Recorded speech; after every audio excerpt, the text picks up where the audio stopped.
थी, ये बेसिक्स हैं। अब आप एक बेसिक लेवल इंटरव्यू की क्वेश्चनिंग को हैंडल कर सकते हो बिल्कुल बेसिक लेवल पे, क्योंकि ये बेसिक्स ही है।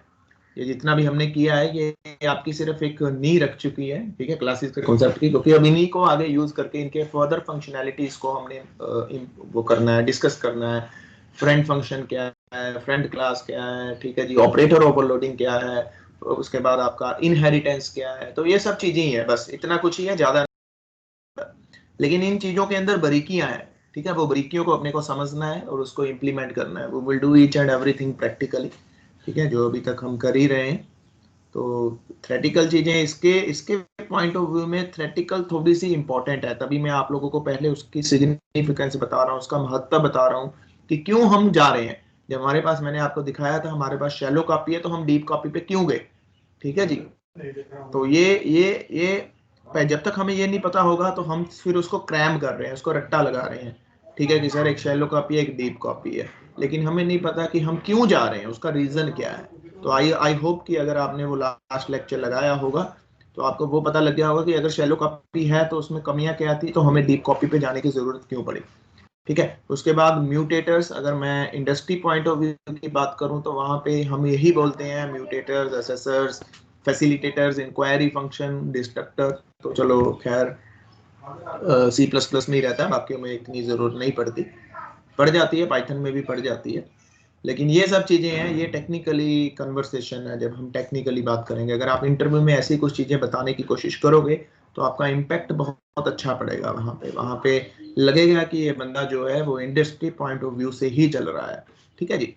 तो अब हम डिस्कस कर लेते हैं एक बार सारा, मैं आपको ये सारा कॉन्सेप्ट आपको एक बार कंस्ट्रक्टर बना के दिखाऊंगा दोबारा से, फिर वही रेक्टेंगल क्लास को लेके चलूंगा, ठीक है। म्यूटेटर, ठीक है, असेसर दिखा दूंगा, उसमें फैसिलिटेटर्स दिखा दूंगा, इंक्वायरी दिखा दूंगा और डिस्ट्रक्टर दिखा दूंगा, ठीक है जी। तो ये मैं आपको सारा एक बार दिखा दूंगा, सो दैट आपको एक बार रिवीजन हो जाएगी। दिस इज एक फॉर द रिवीजन कि हम क्या कर रहे थे, हम कहाँ पे थे और कैसे चल रहे थे, ठीक है जी। तो मैं जा रहा हूँ सीधा अब नोटपैड के ऊपर।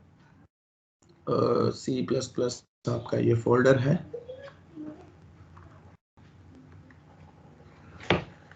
ठीक है जी। मैं सीधा इसके अंदर जा रहा हूँ, ये शायद आपका खुला ही हुआ है क्लासेस, ठीक है जी। तो इसके अंदर मैं एक बार सारा आपको फिर से दोबारा से बना के दिखा रहा हूँ। तो ये आपका बेसिक लेवल का है, बिल्कुल बेसिक लेवल का, एक बार मैं आपको सारा फिर से करके दिखा रहा हूँ, ठीक है जी। सेव एज, तो मैं यहाँ पे इसका नाम जो लिख रहा हूँ फाइनल बेसिक्स डॉट सीपीपी, ठीक है जी। तो ये सब हटा देते हैं फॉर द टाइमिंग, ठीक है, ओके। सो अब देखते हैं एक बार फिर से, मैं वही काम कर रहा हूँ, क्लास रेक्टेंगल, ठीक है जी। मैंने रेक्टेंगल क्लास बनाई, उसके अंदर मेरे दो प्राइवेट मेंबर PRIVAT प्राइवेट, दो मेरे प्राइवेट मेंबर्स इंट लेंथ, ठीक है जी, एंड इंट ब्रेथ, ये मेरे दो प्राइवेट मेंबर, ठीक है। उसके बाद ये मेरे पब्लिक मेंबर्स, अब मैं जो पब्लिक बना रहा हूं, ठीक है, just wait for a second.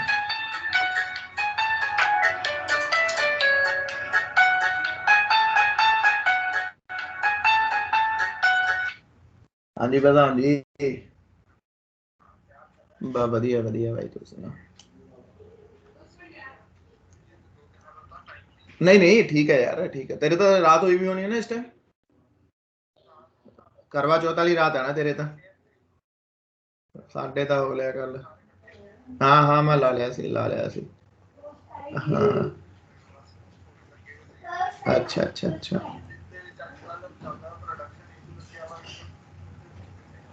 नहीं नहीं ठीक है ठीक है ठीक है। मैं भी क्लास ले रहा सी हुणे यार। हाँ हुण मेरी क्लास है, मैं 12 बजे पहला होना ही डेरे हिसाब ना। तू तो सो, हाँ तू तो सो जाना उस टाइम। अच्छा चल, कुछ भी नहीं हजे, मैं देखिया भी नहीं ज्यादा, ਉਹ ਉੱਥੇ ਹੀ ਆ ਹਲੇ ਮੈਂ ਉੱਥੇ। ਉਹ ਮੈਂ ਉਹ ਕਿਹਾ ਸੀ, ਉਹਨਾਂ ਨਾਲ ਗੱਲ ਕਰੀ ਸੀ ਕਿ ਉਹਦੀ ਦੂਜੇ ਦਿਨ ਨਾ ਜਿਹੜਾ ਟਾਸਕ ਬੰਦ ਸੀਗਾ ਉਹਦੇ ਰਿਗਾਰਡਿੰਗ, ਤੇ ਉਹ ਫਿਰ ਚੱਕਰ ਇਹ ਪੈ ਰਿਹਾ, ਉਹ ਕੰਟਰੀ ਦਾ ਪੁੱਛਣ ਲੱਗ ਗਿਆ ਸੀ ਯਾਰ ਉਹ ਨਾ, ਕੀ ਕਹਿੰਦਾ ਜੇ ਆਪਾਂ ਕੰਟਰੀ ਦੇ ਮਤਲਬ ਆਪਾਂ ਕੰਟਰੀ ਦੇ ਹਿਸਾਬ ਨਾਲ ਕਰੀਏ, ਮਤਲਬ ਤਾਂ ਹੁਣ ਇਹ ਗਰਾਰੀ ਫਸਣੀ ਆ, ਆਪਾਂ ਕੰਟਰੀ ਦੇ ਹਿਸਾਬ ਨਾਲ ਕਰਨਾ ਪੈਣਾ। ਪਹਿਲਾ ਟਾਸਕ ਹੈ ਨਾ, ਹਾਂ ਕੰਟਰੀ ਨੂੰ ਵਿੱਚ ਐਜ਼ ਏ ਕੰਸੀਡਰ ਕਰਨਾ। ਮੇਰੀ ਕਨਵਰਸੇਸ਼ਨ ਹੋਈ ਸੀ ਉਹਦੇ ਨਾਲ, ਮੈਂ ਤੁਹਾਨੂੰ ਦਿਖਾਉਂਗਾ ਹੁਣ ਤਾਂ ਖੈਰ ਨਹੀਂ, ਹੁਣ ਮੈਂ ਤੁਹਾਨੂੰ ਆਪਣੀ ਰਾਤ ਨੂੰ ਦਿਖਾਉਂਗਾ, ਤੇਰੀ ਸਵੇਰ ਨੂੰ। ਹਾਂ ਠੀਕ ਹੈ। ਅੱਛਾ ਅੱਛਾ, ਫਿਰ ਮੈਂ ਤੈਨੂੰ ਸਕਰੀਨ ਆਹੋ ਦੇਖ ਲੈ ਜਿੱਦਾਂ ਤੈਨੂੰ ਕਨਵੀਨੀਅੰਟ ਲੱਗੇ। ਉਹ ਆਪਣਾ ਮੈਂ ਤੈਨੂੰ ਸਕਰੀਨਸ਼ਾਟ ਭੇਜਦਾ ਸਾਰੇ ਨਾ, ਨਾਲੇ ਦੇਖੀ ਮੈਂ ਕਨਵਰਸੇਸ਼ਨ ਜਿਹੜੀ ਕਰੀ ਹੈ। ਠੀਕ ਆ, ਪਤਾ ਨਹੀਂ ਮੈਂ ਤਾਂ ਪਹਿਲਾਂ ਸੈਕਿੰਡ ਡੇ ਕਰ ਰਿਹਾ ਸੀ ਮੈਂ, ਤੇ ਵਿੱਚ ਨੂੰ ਉਹ ਵੀ ਕਹਿੰਦਾ ਸੀ ਪੁੱਛ ਲਈ ਇੱਕ ਵਾਰ, ਉਹ ਵੀ ਮੈਂ ਪੁੱਛ ਲਿਆ, ਉਹ ਉਧਰ ਨੂੰ ਘਮਾਤੀ ਉਹਨੇ 2 ਦਿਨਾਂ ਬਾਅਦ ਗੱਲ। ਹਾਂ ਨਹੀਂ ਤਾਂ ਮੈਂ ਤਾਂ ਬੈਠੇ ਹੀ ਸੀ, ਮੈਨੂੰ ਪਤਾ ਹੀ ਸੀ ਉਹਨੇ ਘਮਾਣਾ ਤਾਂ ਹੈ ਹੀ ਕੁਛ ਨਾ ਕੁਛ। ਹਾਂ ਹਾਂ, ਮੈਂ ਕਿਹਾ ਲੋੜ ਹੀ ਨਹੀਂ ਸੀ ਇਹਦੀ, ਆਪਾਂ ਕਿਹੜਾ ਕੰਟਰੀ ਬੇਸ ਤੇ ਕੰਮ ਕਰਨਾ ਹੈ। ਮੈਂ ਕਹਿੰਦਾ ਸੀ, ਮੈਂ ਕਿਹਾ ਇਹਦੀ ਲੋੜ ਨਹੀਂ, ਆਪਾਂ ਕਿਹੜਾ ਕੰਟਰੀ ਬੇਸ ਤੇ ਕਰਿਆ ਕੁਝ, ਆਪਾਂ ਤਾਂ ਸਿਰਫ ਉਹੀ ਫਾਈਂਡ ਆਊਟ ਕਰੇ ਨਾ ਉਹਦੇ ਬੇਸਿਸ ਦੇ ਉੱਪਰ ਹੈ, ਕਿਉਂਕਿ ਕੰਟਰੀ ਦਾ ਆਈ ਸਪੋਜ਼ ਕੋਈ ਕੰਸਰਨ ਰੱਖਦੇ ਹੀ ਨਹੀਂ ਸੀ ਉਸ ਆਬਜੈਕਟਿਵ 'ਚ। ਠੀਕ ਆ, ਉਸ ਆਬਜੈਕਟਿਵ ਕੰਟਰੀ ਦਾ ਕੋਈ ਕੰਸਰਨ ਨਹੀਂ ਸੀਗਾ, ਕੰਸਰਨ ਹੈ ਹੀ ਨਹੀਂ। ਹੁਣ ਮੈਂ ਕਿਹਾ ਜੇ ਆਪਾਂ ਆਬਜੈਕਟਿਵ ਡਿਵਾਈਡ ਕਰੀਏ, if we divide the objective on the country basis, then it is required. ਠੀਕ ਹੈ ਨਾ।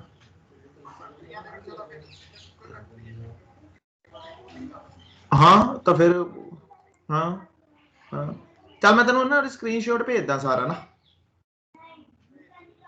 ਠੀਕ ਹੈ। ਹਾਂ ਮੈਂ ਤੈਨੂੰ ਹੁਣੇ ਭੇਜਦਾ, ਬਸ 1 ਮਿੰਟ 2 ਮਿੰਟ ਦੇ ਵਿੱਚ ਤੈਨੂੰ ਭੇਜਦਾ ਸਕਰੀਨਸ਼ਾਟ।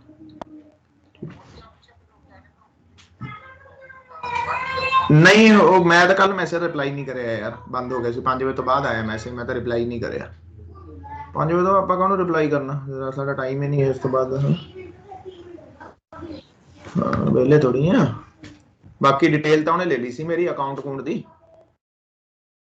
ਮੇਨ ਟੈਨਸ਼ਨ ਤਾਂ ਇਹ ਹੈ ਨਾ ਕਿ ਪੇਮੈਂਟ ਵੀ ਆਵੇ ਪਹਿਲਾਂ, ਇਹਦੇ ਅੱਗੇ ਜ਼ਿਆਦਾ ਪੈਨਿਕ ਲਈ ਆਪਾਂ, ਤਾਂ ਹੀ ਆਪਾਂ ਉਹਦੇ ਬਾਰੇ ਸੋਚੀਏ ਨਾ। ਹੁਣ ਇਹ ਹੈ ਕਿ ਉਹਨੇ ਲਈ ਤਾਂ ਆਇਆ, ਹੁਣ ਦੇਖੋ 1-2 ਦਿਨ ਵੇਟ ਕਰਦੇ ਹਾਂ। ਚੱਲ ਮੈਂ ਤੈਨੂੰ ਹੁਣੇ ਭੇਜਦਾ ਉਹਨੂੰ 2 ਮਿੰਟ ਦੇ ਵਿੱਚ ਵੀ, ਠੀਕ ਹੈ। ਹਾਂ ਠੀਕ ਠੀਕ ਡਨ। ਤਾਂ ਮੈਂ ਤੈਨੂੰ ਭੇਜਦਾ ਇੱਕ ਵਾਰ, ਦੇਖੀ ਮਾੜਾ ਜਿਹਾ, ਦੇਖੀ ਜਦੋਂ ਅਗਰ ਰਿਪਲਾਈ ਵੀ ਵਧੀਆ ਜਿਹਾ ਦੇਣਾ ਕਿ ਮੈਂ ਠੀਕ ਦਿੱਤੇ।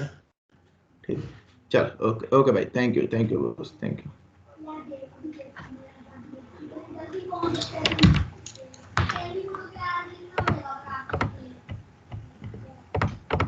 हाँ जी, बस मैं आपके 2 मिनट लूंगा, ठीक है। Just wait for 2 minute. मैं अभी आप लोगों को, अच्छा म्यूट किया नहीं मैंने, भूल गया। मैं 2 मिनट लूंगा आप लोगों के, ठीक है। तो मैं अभी आपके पास आ रहा हूँ, जस्ट वेट फॉर 2 मिनट। ठीक है जी, आप लोग भी 2 मिनट वेट करो, मैं दोबारा आ रहा हूँ।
हाँ जी, प्लीज कंफर्म। मेरी स्क्रीन विजिबल है आप लोगों को? प्लीज एक बंदा कंफर्म कर दे। हाँ जी, please confirm. Yes sir. Okay okay, thank you. Okay, so ठीक है जी। कहाँ थे हम? हाँ, रेक्टेंगल। सो प्राइवेट, ठीक है जी, इंट लेंथ, इंट ब्रेथ, ठीक है जी, एंड देन द पब्लिक, ठीक है जी। उसके बाद जो मैं बना रहा हूं दैट इज द कंस्ट्रक्टर, ठीक है जी, कंस्ट्रक्टर, ठीक है जी। उसके बाद मैं दूसरा है कंस्ट्रक्टर ओवरलोडिंग कर रहा हूं। ये कंस्ट्रक्टर ओवरलोडिंग ही है। देखो, name of the constructor is same, ठीक है ना, name of the constructor is same but the parameter list is different, ठीक है। तो ये मेरा दूसरा हो गया, ठीक है जी। ये एक कंस्ट्रक्टर, ये दूसरा कंस्ट्रक्टर, यानी कि मैंने उसको ओवरलोड किया, ठीक है। उसके बाद मैं एक और बना रहा हूं constructor, that is the copy constructor, ठीक है ना, copy constructor ampersand of R ले लो, ठीक है जी। अब उसके बाद मैं जो बना रहा हूं, ये मेरे कंस्ट्रक्टर्स हो गए। अब मैं बना रहा हूं असेसर्स एंड म्यूटेटर्स, ठीक है जी। इंट गेट डेटा, ठीक है जी, गेट डेटा। तो ये मुझे क्या रिटर्न करेगा? ये मुझे रिटर्न करेगा आपकी लेंथ, LENGTH, ठीक है जी।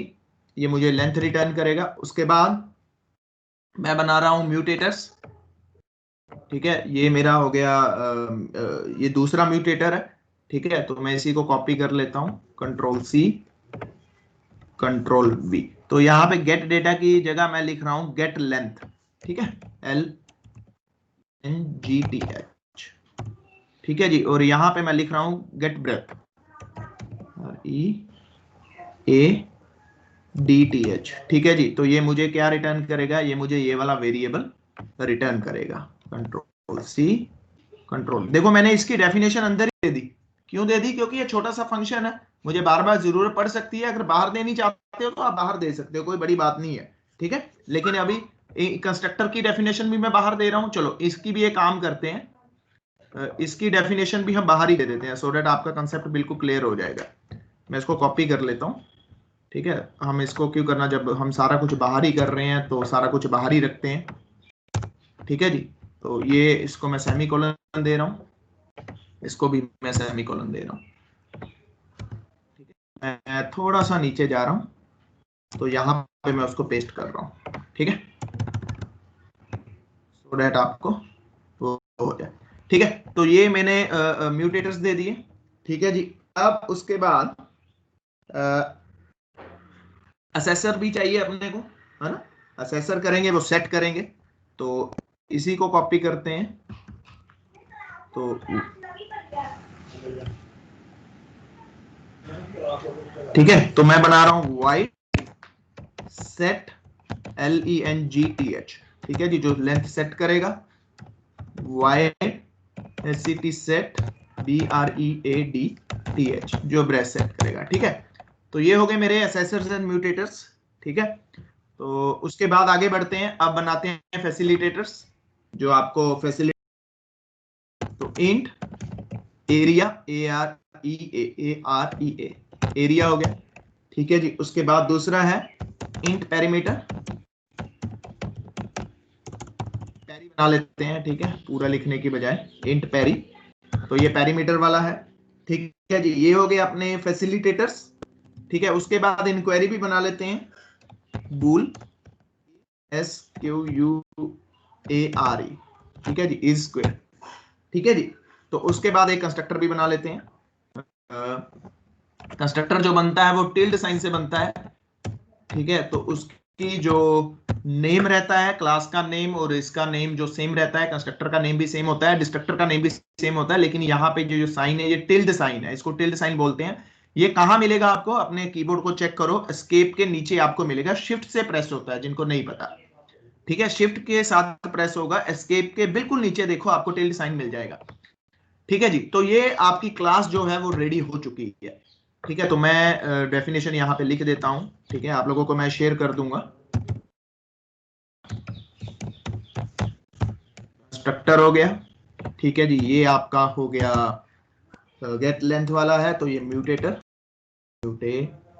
म्यूटेटर, ठीक है। स्पेलिंग शायद मिस्टेक हो तो आप एक बार चेक कर लेना, वो हमारा कंसर्न नहीं है। ये हो गए आपके असेसर्स, ये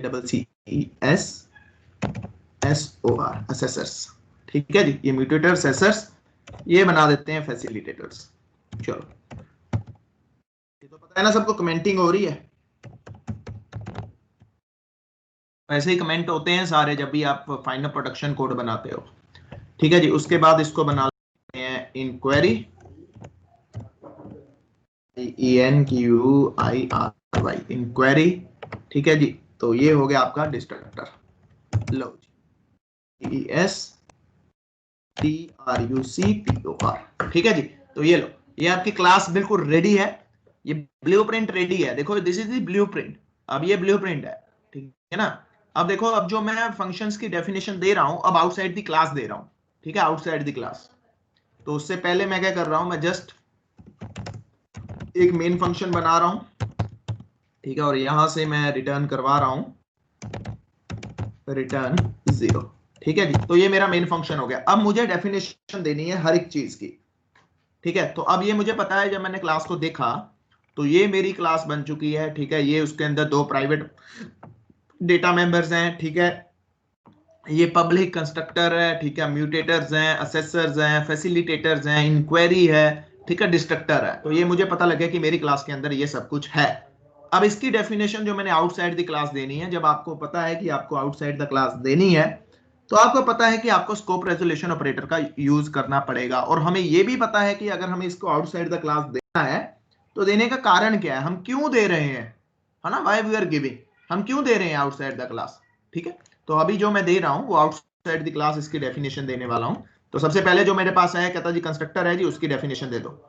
ऐसा कुछ नहीं है, नहीं आती, आपने सीरियल ऑर्डर में ही देना है, लेकिन हमारे अब हमें दिख रहा है डिफॉल्ट कंस्ट्रक्टर है, उसको हमने करना है, ठीक है। फिर ये पैरामीटराइज कंस्ट्रक्टर है, इसको करना है, इसकी डेफिनेशन देनी है। फिर उसके बाद आपका ये कॉपी कंस्ट्रक्टर है, इसकी डेफिनेशन देनी है। फिर म्यूटेटर्स हैं, फिर असेसर्स हैं। तो बेटर है कि हम इसी फॉर्मेट में चलें, क्योंकि कल को जब हम, क्योंकि ये तो छोटा सा कोड है, कल को बहुत बड़े बड़े कोड आएंगे तो हमें पता लगे रहेगा कि ओके ठीक ठीक है जी, ठीक है जी, ठीक है, हम उसको इजीली आइडेंटिफाई कर सकते हैं, ठीक है। We will always try to give the definition into the same sequence, हम उसी सीक्वेंस में डेफिनेशन देने की कोशिश करते हैं, ठीक है, हम उसी सीक्वेंस में डेफिनेशन देने की हमेशा कोशिश करते हैं। तो ये हमारा टारगेट यही रहता है। Okay, so now I am moving ahead, अब मैं थोड़ा सा आगे बढ़ रहा हूं। तो जब मैं आगे बढ़ रहा हूं तो मैं क्या कर रहा हूं, रेक्टेंगल, ठीक है जी। तो सबसे पहले उस कंस्ट्रक्टर की डेफिनेशन देते हैं। आपको पता है जब आपको किसी भी ऑब्जेक्ट की डेफिनेशन देनी है, किसी भी फंक्शन की डेफिनेशन देनी है, तो आपको ये यूज करना पड़ेगा, ठीक है। एंड उसके बाद उस ये क्लास का नेम, और उसके बाद स्कोप रेजोल्यूशन ऑपरेटर, और उसके बाद आपका जो भी मेथड का नाम है। तो मेरे जो मेथड का नाम है वो रेक्टेंगल है, ठीक है। तो बाय डिफॉल्ट मैं क्या सेट कर रहा हूं, कहता अगर बंदा सिंपल उसका ऑब्जेक्ट बनाए तो लेंथ और ब्रेथ को हमेशा 1 वैल्यू ऑटोमेटिकली असाइन हो जाए, ठीक है जी। LENGTH इज इक्वल टू 1, ठीक है जी। BREADTH इक्वल्स टू 1, लो, ठीक है जी। तो ये मेरा बन गया कंस्ट्रक्टर की डेफिनेशन, ठीक है जी, पहले की। अब मैं दूसरे की दे रहा हूं, ठीक है ना। दूसरा क्या है, कहता पैरामीटराइज्ड कंस्ट्रक्टर है, ये भी concept of the constructor overloading, ठीक है। तो जो भी इसमें वैल्यू आए, है ना, जो भी इसमें वैल्यू आए, तो वो कहता कहां पे सेट हो जाए। मान के चलो उधर से बंदा 2 वैल्यूज भेज रहा है, इंट L और इंट B, ठीक है जी। तो ये जो वैल्यूज है ये कहां पे चली जाए, कहता है ये जो वैल्यूज है ये चली जाए आपके लेंथ और ब्रेथ के अंदर ही, ठीक है। तो मैं इसको कॉपी कर लेता हूं, कंट्रोल-C कंट्रोल-V, ठीक है जी। जो लेंथ में L में आया वो लेंथ को असाइन हो जाए, जो B में उधर से वैल्यूज आई वो ब्रेथ को असाइन हो जाए, ठीक है जी। इसकी भी डेफिनेशन तैयार होगी, ठीक है। अब उसके बाद तीसरा क्या था अपने पास, कहता कॉपी कंस्ट्रक्टर था, ठीक है ना, कॉपी कंस्ट्रक्टर था, तो मैं तीसरे की डेफिनेशन देने वाला हूं। तो तीसरा क्या लेता है, कहता है रेक्टेंगल टाइप का एक पैरामीटर अपने अंदर ले लेगा, ठीक है ना, उसके ऑब्जेक्ट का। तो अब कहता है इसके अंदर जो भी है, आपको पता है अब ये काम कैसे करना है। तो कहता जो मेरी लेंथ है, ठीक है जी, उसके अंदर जो सेट हो जाए, जो उधर से कॉपी होके लेंथ आई है, ठीक है, जो बंदे ने उधर लेंथ दी है। तो मैं इसी को कॉपी कर लेता हूं सो दैट स्पेलिंग मिस्टेक्स ना हो, ठीक है। तो कंट्रोल वी, ठीक है जी। अब मैं क्या कर रहा हूं, RENGTH, देख लेना कहीं स्पेलिंग मिस्टेक्स ना हम कर दें इन वेरिएबल्स की, ठीक है जी। READTH, ठीक है जी। हाँ जी, ये कंसेप्ट आई सपोज आप सबको पता है, ये हम कल डिस्कस किया था, कल नहीं उससे पहले हमने परसों डिस्कस किया था कि भैया हमने क्या किया, यहाँ पे जो ऑब्जेक्ट आ रहा है उस ऑब्जेक्ट के अंदर लेंथ और ब्रेथ नाम के दो वेरिएबल्स हैं। उस लेंथ और ब्रेथ के दो दो वेरिएबल्स में वैल्यू है, वो इस ऑब्जेक्ट के अंदर हमने कॉपी कर दी है, लेंथ और ब्रेथ के अंदर, ठीक है जी। तो ये देखो, ये तीनों हमने definitions they the outside the class, ठीक है। अब उसके बाद अगला जो फंक्शन है, अगला हमारे पास क्या है, सर म्यूटेटर्स हैं, तो म्यूटेटर्स को सेट करते हैं। हाँ जी, कौन सा है, कहता है गेट लेंथ। तो गेट लेंथ क्या करेगा, गेट लेंथ क्या करेगा, लेंथ को सेट करेगा, ठीक है ना, लेंथ को सेट करेगा। तो लेंथ को सेट करने के लिए अपने पास क्या है, हाँ जी, अपने पास क्या है, गेट को लेंथ। पहले एक काम करते हैं, पहले सेट लेंथ और सेट ब्रेथ की वैल्यू दे देते हैं, ठीक है। ये हमने शायद थोड़ा सा गड़बड़ कर दी, तो यहाँ पे हम वैल्यू मांगे भी पहले यूजर से ना, ये प्रोटोटाइपिंग में हम ये भी तो बताए ना कि उधर से जो वैल्यूज आ रही हैं वो भी तो आए पहले। चलो पहले हम क्या करते हैं, पहले हम सेट करते हैं, ठीक है। तो पहले असेसर आएंगे, फिर म्यूटेटर्स आएंगे,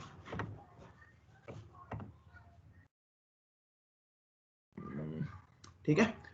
तो मैं इसको कॉपी कर रहा हूं, कंट्रोल सी, ठीक है, इसको कॉपी किया और मैंने यहां पे कंट्रोल वी कर दिया, ठीक है। तो अब इसके लिए अपने को क्या है कि पहले लेंथ को सेट करना है। तो ये शायद हमने नीचे लिखा भी था, अच्छा ये दूसरे हैं, रिटर्न वाले हैं, ठीक है। तो सेट लेंथ है, तो मैं इसको कॉपी भी कर रहा हूं, कंट्रोल सी, ठीक है। ये बताता हूं मैं अभी, just wait for a second, okay. तो ये लो, ये मेरा सेट हो गया सारा। देखो अब इसकी जो रिटर्न टाइप है वो वाइड है, ठीक है, ये कुछ नहीं रिटर्न करता, तो अपने को बताना पड़ेगा। फिर उसके बाद क्लास का नेम, ठीक है, फिर उसके बाद स्कोप रेजोल्यूशन ऑपरेटर, ठीक है जी। फिर उसके बाद वो जो फंक्शन जो मेरा उधर है, ठीक है। अब मुझे क्या करना है, अब इसको सेट करना है। तो किसके अंदर सेट करना है, जो अपने को सेट करना है, ये भैया जी कहता है इस लेंथ के अंदर वैल्यू सेट होगी। जो भी बंदा उधर से लेंथ भेजेगा, कहता वो इस लेंथ वेरिएबल के अंदर वैल्यू क्या हो जाएगी, सेट हो जाएगी। तो ये लो जी, ये मैंने सेट कर दी, ठीक है। सेम है, अब कंट्रोल सी कर रहा हूं, कंट्रोल वी कर रहा हूं। तो अब सेट में क्या कर रहा हूं, ब्रेथ सेट कर रहा हूं, BREADTH, ठीक है जी। तो ये बी कैपिटल था, आपको याद होगा, ठीक है। तो यहां पे मैं BREADTH, ठीक है जी। तो इसके अंदर जो वैल्यूज आई हैं, वो जो भी इस बी के अंदर आया है, ठीक है ना, जो भी यूजर देगा, कहता वो यहाँ पे सेट हो जाए। ये लो, मैंने सेट कर दी वैल्यूज, ठीक है। अब मैंने वैल्यूज गेट भी करनी है। तो गेट करने के लिए आपको याद होगा हमने पहले ही कोड कर लिया था। तो मैं इसको कॉपी कर रहा हूं, ठीक है, इसको ऊपर लेके जा रहा हूं। तो यहाँ पे मैं पेस्ट कर रहा हूं। तो यहाँ पे मैंने रेक्टेंगल को कॉपी किया, कंट्रोल सी, कंट्रोल वी, ठीक है जी, एंड कंट्रोल वी। ये मैंने टाइम बचाया थोड़ा सा, कंट्रोल वी कॉपी और पेस्ट करके, ठीक है। तो ये मेरे हो गए म्यूटेटर्स जो हमें वैल्यूज रिटर्न करेंगे, ठीक है, ये हमें वैल्यूज रिटर्न करेंगे। लो जी, ये मेरा सारा सेट हो चुका है। देखो अब अगर मैं इस कोड को थोड़ा बड़ा करता हूं और आपको दिखाता हूं, देखो सबसे पहले हमने किसकी डेफिनेशन दी, हमने कंस्ट्रक्टर्स की डेफिनेशन दी, ठीक है, ये हमने कंस्ट्रक्टर्स की डेफिनेशन दी। फिर उसके बाद हमने ये सेसेस की डेफिनेशन दी, और उसके बाद फिर हमने ये म्यूटर्स की डेफिनेशन दी, ठीक है जी। अब उसके बाद हम आगे क्या करने वाले हैं, अब हम आगे जो करने वाले हैं वो ये करने में फैसिलिटेटर्स, ठीक है ना, जो हमारे मेन फंक्शन है। तो हमारा जो मेन फंक्शन था वो आपको याद होगा, फैसिलिटेटर्स, उसका नाम था एरिया, ठीक है जी। तो एरिया की मैं डेफिनेशन देता हूं। तो ये एरिया है, ये क्या करेगा, ये मल्टीप्लाई करके हमें रिटर्न कर देगा, है ना, वेरी सिंपल, रिटर्न, हाँ जी, LENGTH is equal to breadth, BREADTH, ठीक है जी। तो ये लेंथ और ब्रेथ की मल्टीप्लिकेशन करेगा और आपको जो वैल्यूज है वो रिटर्न कर, क्या था, पेरीमीटर था, तो हम उसकी डेफिनेशन दे देते हैं, वो भी हमें रिटर्न कर रहा था इंटीजर, तो उसका जो नाम हमने रखा था पेरी रखा था, ठीक है। तो ये क्या करेगा, ये 2 इंटू एल प्लस बी, है ना, आपको याद होगा, इंटू एल प्लस बी, ठीक है। आप कुछ भी बना लो, कोई दिक्कत वाली बात नहीं है। लो जी, ये हमारे फैसिलिटेटर्स भी तैयार हो चुके हैं, ठीक है। अब उसके बाद अगली जो हमारे पास है वो है इंक्वायरी, ठीक है ना। इंक्वायरी के लिए हमारा जो था वो बुल इज स्केयर था, ठीक है, तो मैं उसको भी डेफिनेशन दे रहा हूं, ठीक है। तो स्केयर को मैं चेक कर रहा हूं, तो स्केयर कब होगी, जब लेंथ और ब्रेथ दोनों बराबर हो जाएंगी, है ना। तो बुल, ठीक है जी, रिक, RECTANGLE, रेक्टेंगल क्लास, उसके बाद इज SQUARE, इज स्क्वायर, ठीक है जी। अब उसके बाद LENGTH double equals to BREADTH, breadth, ठीक है। तो लेंथ और ब्रेथ अगर दोनों बराबर है, ठीक है, बोथ आर इक्वल, तो ये क्या रिटर्न करेगा हमें, ये हमें ट्रू रिटर्न करेगा, ठीक है, ट्रू रिटर्न करेगा। तो ट्रू रिटर्न कैसे होगा, अब मैं सिंपली यहां पे लिख रहा हूं, तो इसकी जो रिटर्न टाइप है वो ट्रू है, ठीक है। अब देखो, ध्यान से देखो, अब अगर तो दोनों बराबर होगा तो ये मुझे क्या रिटर्न करेगा, इफ, है ना। तो सीधा मैं लिख लिया, if both are equal then it will return, it will give you the output that is the true, और आपको वो रिटर्न कर देगा। अगर आपको यहां पे थोड़ी सी दिक्कत लग रही है तो आप इफ कंडीशन लगा के कर लो, if length and breadth double, if length double equals to breadth then return true, else return false. तो ठीक है, तो मैंने फॉल्स को रिटर्न करवाना ही नहीं, मैंने सिंपल ट्रू को रिटर्न करवाया। कब ट्रू रिटर्न होगा, जब ये दोनों बराबर हो जाएंगी, ठीक है। आप एल्स एल्स कंडीशन लगा लो, अगर आपको लगता है कि आपको एल्स लगाना है तो आप सिंपल क्या करो, इफ, ठीक है जी, if this one equal to this one, ठीक है जी, देन रिटर्न ट्रू, ठीक है जी, एल्स रिटर्न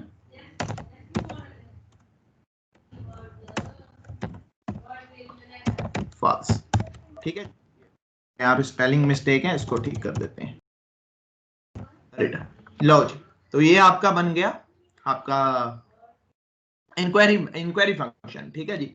अब जो हमारा लास्ट है वो हमें डिस्ट्रॉय करना है, ठीक है। कंस्ट्रक्टर भी ऑटोमेटिकली कॉल हो जाता है, ऐसी कोई बात नहीं है, ठीक है। रेक्टेंगल, ठीक है, कॉलन, अब उसके बाद जो हमारा डिस्ट्रक्टर है, तो डिस्ट्रक्टर आपको पता है RECTANGLE,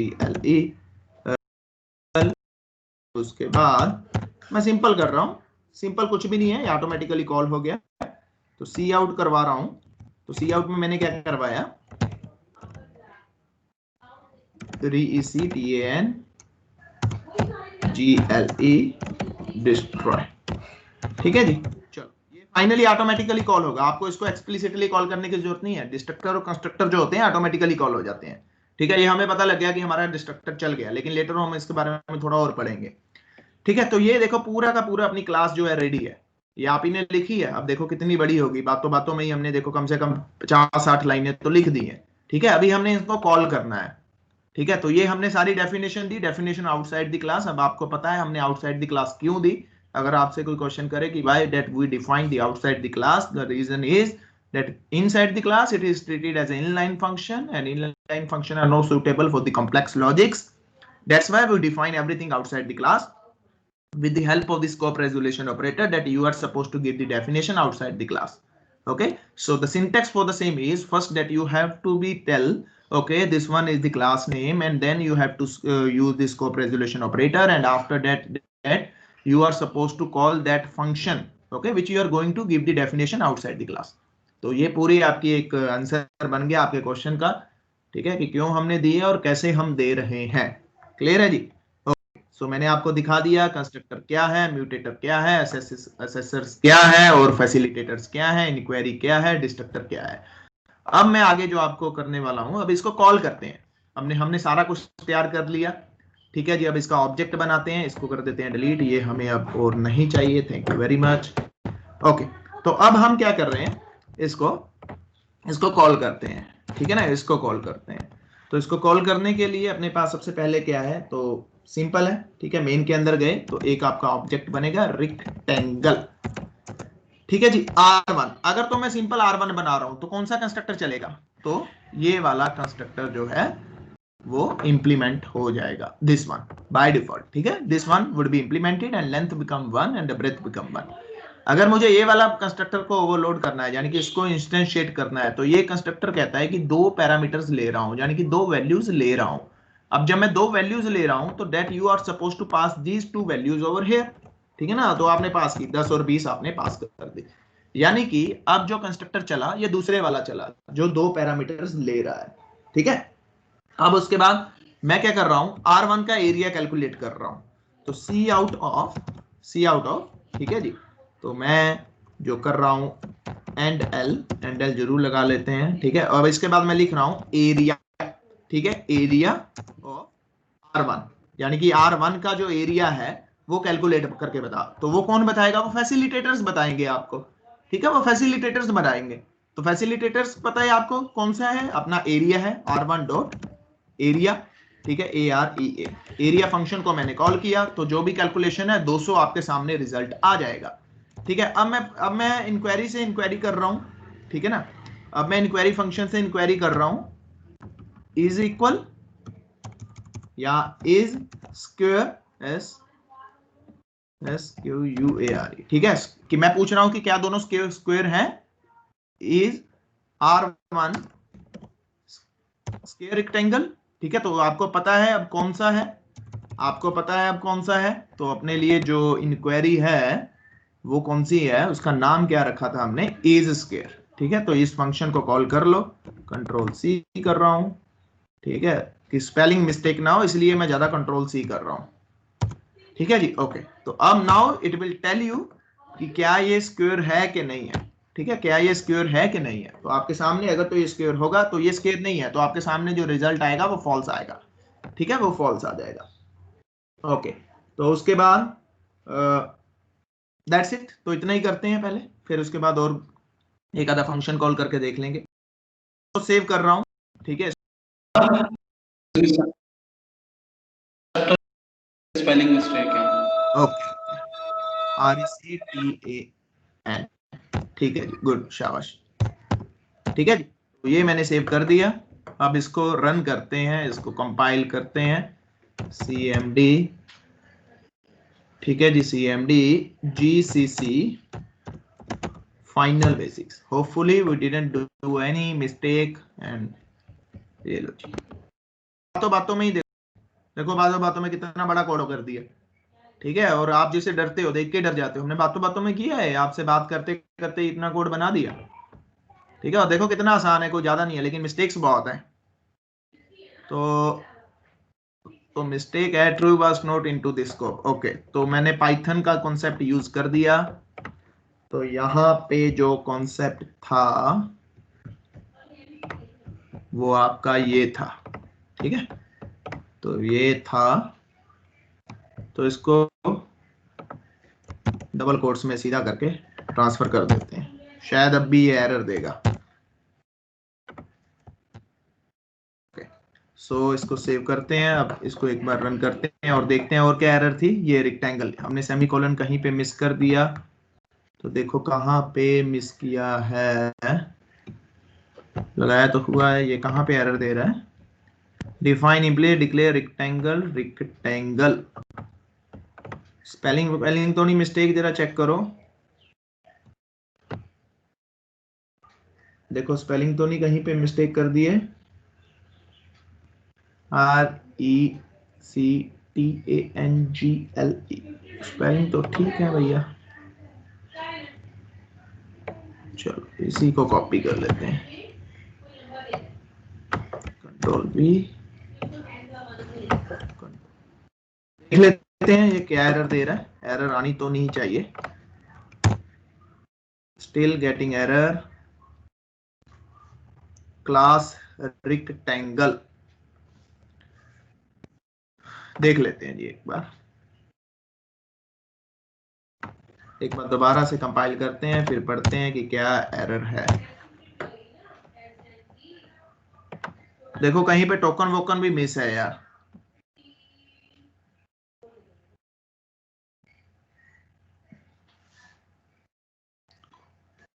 पब्लिक प्राइवेट आयो स्ट्रीम। चलो एक काम कर, देखो अब देखो कितनी कंफ्यूजन, क्योंकि कोड लेंथी हो गए ना अपने। अब कितनी कंफ्यूजन हो रही है। तो एक ना नोटपैड प्लस प्लस आता है, ठीक है, एक नोटपैड प्लस प्लस आता है, उसको आप लोग डाउनलोड कर लो, ठीक है, उसको डाउनलोड कर लो, बड़ा लाइट सॉफ्टवेयर है, कंपोनेंट है, उसको डाउनलोड कर लो। उससे देखना अभी आपके सामने खुलेगा, मैं उसी में खोल रहा हूँ। तो अभी देखना, क्योंकि मैं जितना भी बंदा कोड करता है तो ये मैक्सिमम, अगर आप नोटपैड यूज कर रहे हो तो प्लस प्लस यूज किया करो, क्योंकि देखो कितना लेंथी कोड हो गया। अब हमें उस लाइन नंबर जाने पे कितनी दिक्कत आ रही है। तो यहाँ पे आपको लाइन नंबर्स भी मिल जाएंगे और आपको स्मूथली पता लग जाएगा कहाँ। ये देखो जी, ठीक है। तो ये नोटपैड प्लस प्लस है, अगर आप चेक करो तो मेरे सारे के सारे कोड इसी में चलते हैं। ये देखो मेरे जितने कोड है मैं सब इसी में लिखता हूँ। तो आप लोग भी इसको डाउनलोड कर लो, ये बेटर अप्रोच है। या तो फिर कोई आईडी यूज कर लो, लेकिन मैं आईडी कम यूज करता हूँ तो मुझे ये अच्छा लगता है नोटपैड, तो आप भी यूज कर सकते हो, ठीक है। तो ये हमारा ये खुला है, लेकिन ये था हमारा, ठीक है। अब देखो लो जी, तो ये देखो अपना कोड एकदम साफ सुथरा कोड आपके सामने आ गया कि ये है, ठीक है। ये हमने क्लास बनाई रेक्टेंगल, ठीक है। आप देखो इस पे क्लिक कर रहे हो तो सारा रेक्टेंगल जितना भी है वो सारा हाईलाइटेड हो गया। ये लो, ये सारा हाईलाइटेड हो गया, ठीक है ना। स्पेलिंग मिस्टेक नहीं है। अभी आपको देखो पता लग रहा है कि स्पेलिंग मिस्टेक, क्योंकि सारा रेक्टेंगल जो है वो सारा सेम है। ओके, सो अब मैं इसको सेव कर रहा है, एक बार फिर से इसको कंपाइल करते हैं। अब देखते हैं कि एरर कहाँ पे है, होपफुली। ओके, सो अब चेक करते हैं कितने नंबर लाइन पे ये एरर दे रहा है। तो इसकी जो सबसे पहली एरर है, कहता 45 नंबर पे जाओ, नो डिक्लेरेशन मैचेस। ओके, तो यहाँ पे देखो डिक्लेरेशन मैच नहीं हो रहा, ठीक है ना। अब क्यों नहीं हो रहा, अब देखना पड़ेगा कि हमने क्या मिस्टेक किया है।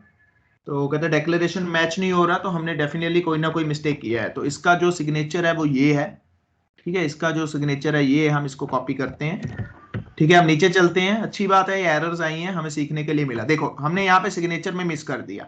तो यहाँ पे क्या था, M% R था, आप लोगों ने भी नहीं ध्यान किया, ठीक है ना। तो ठीक है जी, सिग्नेचर नहीं मैच हुआ तो बिल्कुल ठीक बोल रहा है वो। देखो ये अच्छी चीजें हैं, अगर एरर आ रही है तो ये हमें सिखा रहा है। ओके, अब चेक करते हैं। अब जो दिक्कत दे रहा है, कहता है यहाँ पे दिक्कत दे रहा है, तो इसको देखते हैं। Declaration wide rectangle set length L, ठीक है। तो हाँ, अब देखो हमने क्या मिस्टेक किया है। हमने देखो डेफिनेशन दिया है और साथ ही में सेमीकोलन लगा किया है, ठीक है ना। ये यहाँ पे डेफिनेशन देना है तो याद रखना कि आपको सेमीकोलन नहीं लगाना। लेकिन जब आपने प्रोटोटाइपिंग देनी है, उसकी डिक्लेरेशन देनी है, तो उस टाइम पे हमेशा याद रखना है कि आपको सेमीकोलन लगाना है। ये भी अच्छी बात होगी, हमने मिस्टेक की, क्योंकि ये नॉर्मली मिस्टेक कर देते हैं, ठीक है। स्टूडेंट ये बहुत मिस्टेक करते हैं। मैं क्यों कर रहा हूँ, क्योंकि मैं ज्यादा काम आपको पता है कि उसमें कर रहा हूँ अपना, उसमें पाइथन के अंदर। तो मैं डेफिनेटली ये मिस्टेक्स कर रहा हूँ, ठीक है। ओके, अब 14 नंबर पे चलते हैं। तो 14 नंबर में देखते हैं कि क्या हमने गलती की है। तो 14 नंबर लाइन ये है, ठीक है। तो यहाँ पे तो कोई गलती दे नहीं रहा, तो यहाँ पे तो कोई गलती वो दे नहीं रहा। देख लेते हैं एक बार। तो error expected name this one, तो देखो RECH, देखो स्पेलिंग मिस्टेक, REC है ना, REC, पता नहीं CH कहाँ से हमने लिख दिया, REC था, ठीक है जी। तो ये सबसे बड़ी गलती हमने कर दी। तो इसको सेव करते हैं। अब I hope there is no error. ये एरर आएंगी, कोई बात नहीं, ठीक है, मेरे से भी आएंगी, कोई प्रॉब्लम नहीं है। अब देखो कोई कितनी बड़ी एरर आई है। अब एरर ही कुछ और आ गई, क्योंकि हमने ये यूज किया है, ठीक है। ओके, सो ये भी ध्यान रखना है, जब आप सी का कोड कर रहे हो तो GCC, लेकिन जब आप C++ का कोड कर रहे हो तो G++, अगर आपने सेम कंपाइलर डाउनलोड किया है। लेकिन आपको ये एरर नहीं आएगी अगर आप उसमें करोगे अपना क्या बोलते हैं उसको, टर्बो C++ में भी ये कोड चलेगा, कोई दिक्कत वाली बात नहीं है, ठीक है, प्लस आपका जो कोड चलेगा वो अगर आप कोई और आईडी यूज करते हो, कोई भी यूज कर लो, दैट डजंट मैटर, तो उसमें ये एरर नहीं आएगी। मैं नोटपैड यूज करता हूं, तो जो जीसीसी है, अगर आप लोग भी सेम पैटर्न फॉलो कर रहे हो तो जीसीसी जब आपने सी का कोड करना है, लेकिन जी प्लस प्लस जब आपने सी प्लस प्लस का कोड करना है। ठीक है, तो हमने ये कंपाइल किया and I we didn't get any kind of error hopefully. तो ये आपको पता लग गया होगा कि ये मिस्टेक्स नॉर्मली हम लोग कर देते हैं, तो घबराना नहीं है।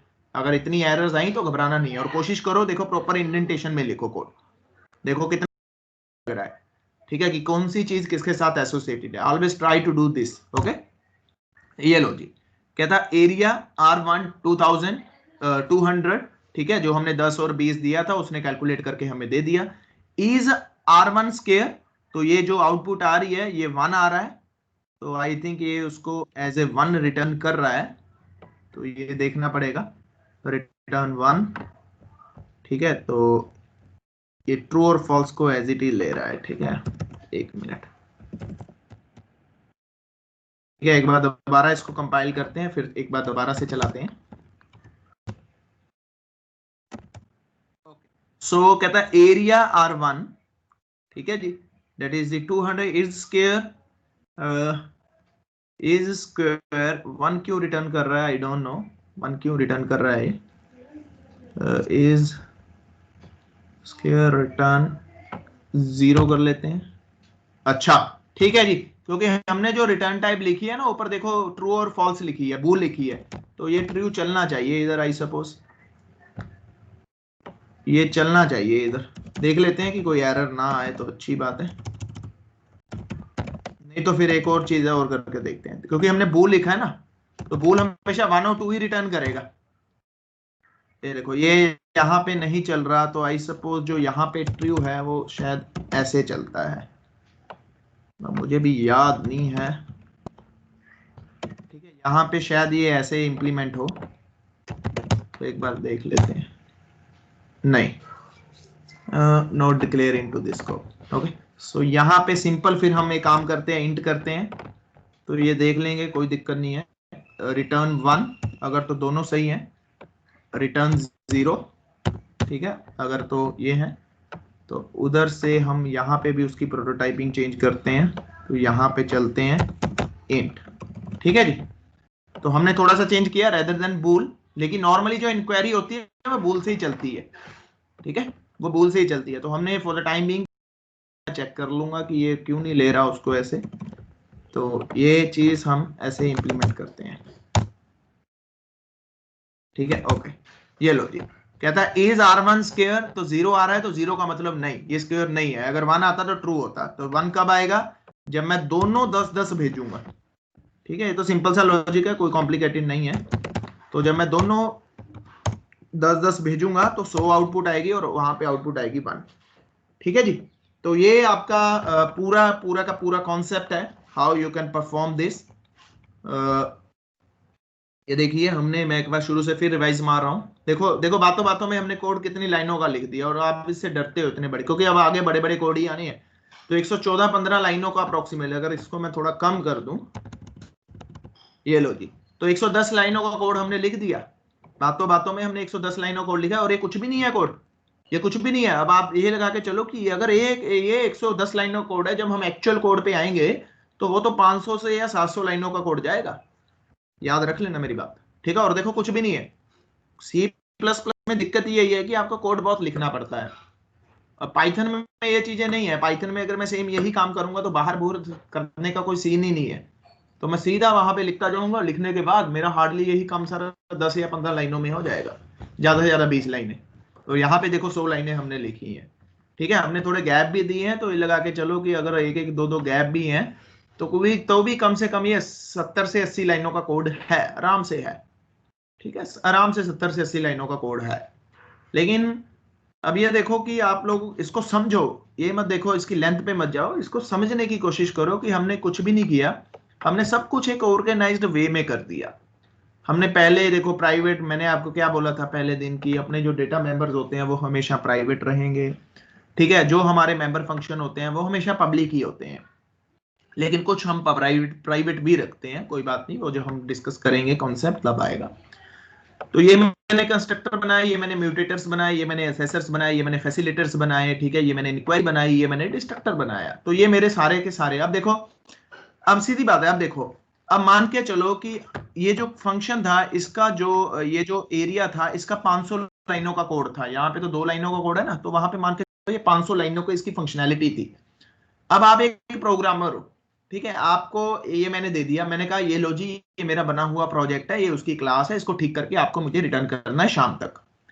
अब आपकी परसेप्शन क्या होगी, आपकी सोच क्या होगी? अब देखो, जब आपके सामने ऐसे नीट एंड क्लीन डॉक्यूमेंटेशन आएगी, ठीक है ना, ये आपके सामने कोड खुल गया, ऐसे ही खुलेगा, इंडस्ट्री में ऐसे ही होगा कोड। आप जब इसको पढ़ोगे, अच्छा प्राइवेट, ठीक है, ये 2 डेटा मेंबर्स हैं, ठीक है, यानी कि ये वेरिएबल्स हैं जो प्राइवेट है, ठीक है जी, आप अपनी कॉपी पे नोट आउट कर लोगे। फिर उसके बाद पब्लिक, अच्छा ये कंस्ट्रक्टर है, ठीक है, ये 3 कंस्ट्रक्टर है। उसके बाद अच्छा ये म्यूटेटर्स हैं, okay, these are the mutator who will use to get and set the length. ये सेंसर्स हैं, ओके, ये हमें सेट करेंगे और ये हमें गेट करेंगे, ठीक है जी, ये काम हो गया। अच्छा ये है फैसिलिटेटर्स जो मेन फंक्शन है, जिनको अपने को चेंज करना है, ठीक है। अब ये है इंक्वायरी, ठीक है जी, अच्छा ये इंक्वायरी होगी, ठीक है जी। अब आप क्या करोगे, सीधा इस पे जाओगे ना। अब देखो, सीधा आपको पता लग गया, आपको पिक्चर क्लियर होगी, क्योंकि आपने काम कर रखा है, आपको ये चीजें पता है, तो आपको पिक्चर क्लियर होगी। अच्छा ये जो फंक्शन है इसको मैंने सेट करना है। अब आप सीधा कोशिश करोगे कि अच्छा ये पड़ा ये फंक्शन, ठीक है जी, अब इसको मैं क्या करना है, जो भी आपकी रिक्वायरमेंट होगी आप उसके अकॉर्डिंगली इसको आप चेंज करके आगे आप सबमिट कर दोगे कि सर मैंने अपना काम कर दिया, तो ये लो जी। फिर ये टेस्टिंग डिपार्टमेंट में जाएगा, टेस्टिंग डिपार्टमेंट वहां पे चेक करेगा, चेक करने के बाद फिर आपको वापस आ जाएगा, अगर इसमें कोई कोड होगा, गलती होगी, अगर इसमें नहीं गलती होगी तो टेस्टिंग डिपार्टमेंट बोलेगा ये पास है और इसको आपको आगे ट्रेवल करवा देगा। तो ये पूरे का पूरा आपका सीन है, ठीक है, जो आपने करना है, ठीक है जी। हाँ जी, कोई क्वेश्चन है तो आप मेरे से एक बार पूछ लो।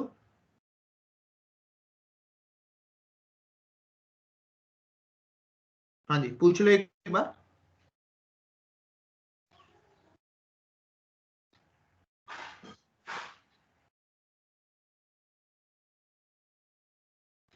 हाँ जी, पूछ लो एक बार, अगर आपको कोई लगता है, कोई डाउट है, कोई क्वेश्चन है, तो you can ask me right now.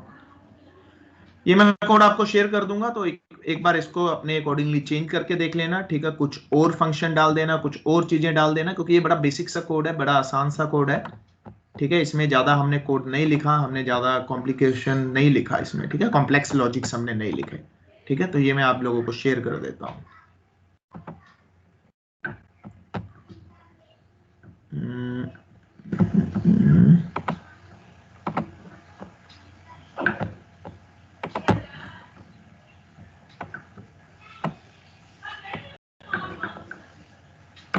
ये लो जी, ठीक है, तो ये मैंने आप लोगों को शेयर कर दिया, एक बार इसको देख लेना, ठीक है। अब आप लोगों को आइडिया हो चुका है, ठीक है, आगे कैसे बढ़ना है, कैसे काम होता है। I think you guys are very much clear about these things.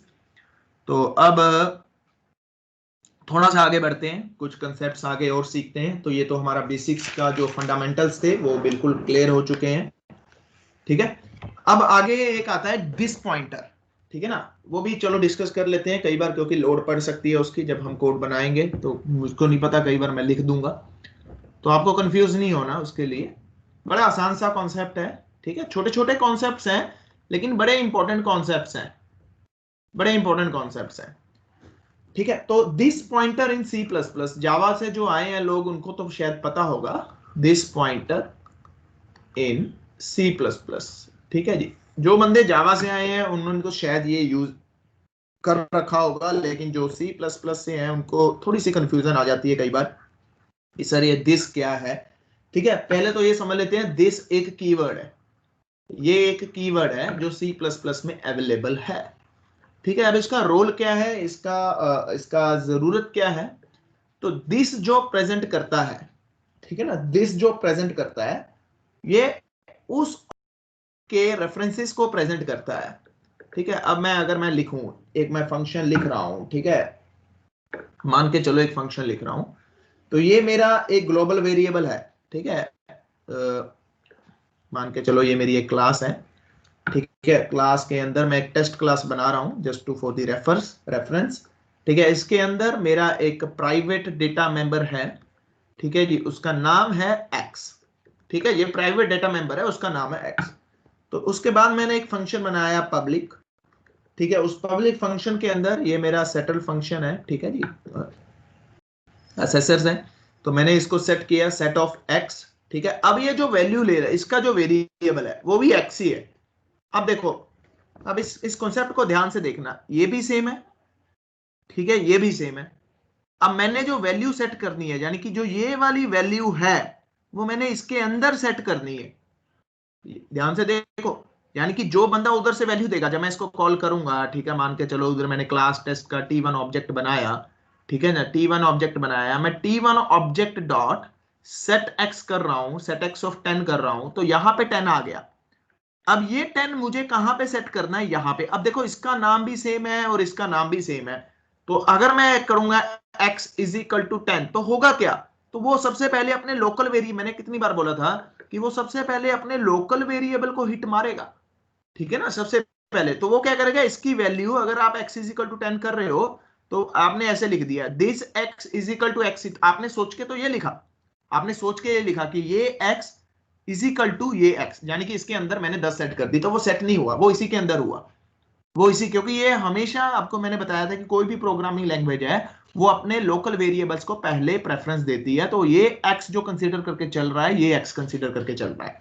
अगर मान के चलो ग्लोबल x होता है ना, फिर आप क्या करते, फिर आप स्कोप रेजोल्यूशन ऑपरेटर लगा देते, लेकिन यहां पे तो ये ऑब्जेक्ट लेवल वेरिएबल है ना, ये तो ऑब्जेक्ट लेवल वेरिएबल है, तो इसको हम कैसे करेंगे, यानी कि मैं चाहता हूं कि जो ये वैल्यू आई है ये वाले एक्स में सेट हो जाए, ये प्राइवेट वेरिएबल है, ठीक है, ये प्राइवेट वेरिएबल है, ये आपका मेथड है जिसके थ्रू आप यहां से जो आपने जो वैल्यू ली है वो आप इस प्राइवेट वेरिएबल में सेट करना चाहते हो, और ये कौन सा ऑब्जेक्ट लेवल वेरिएबल है, ठीक है जी।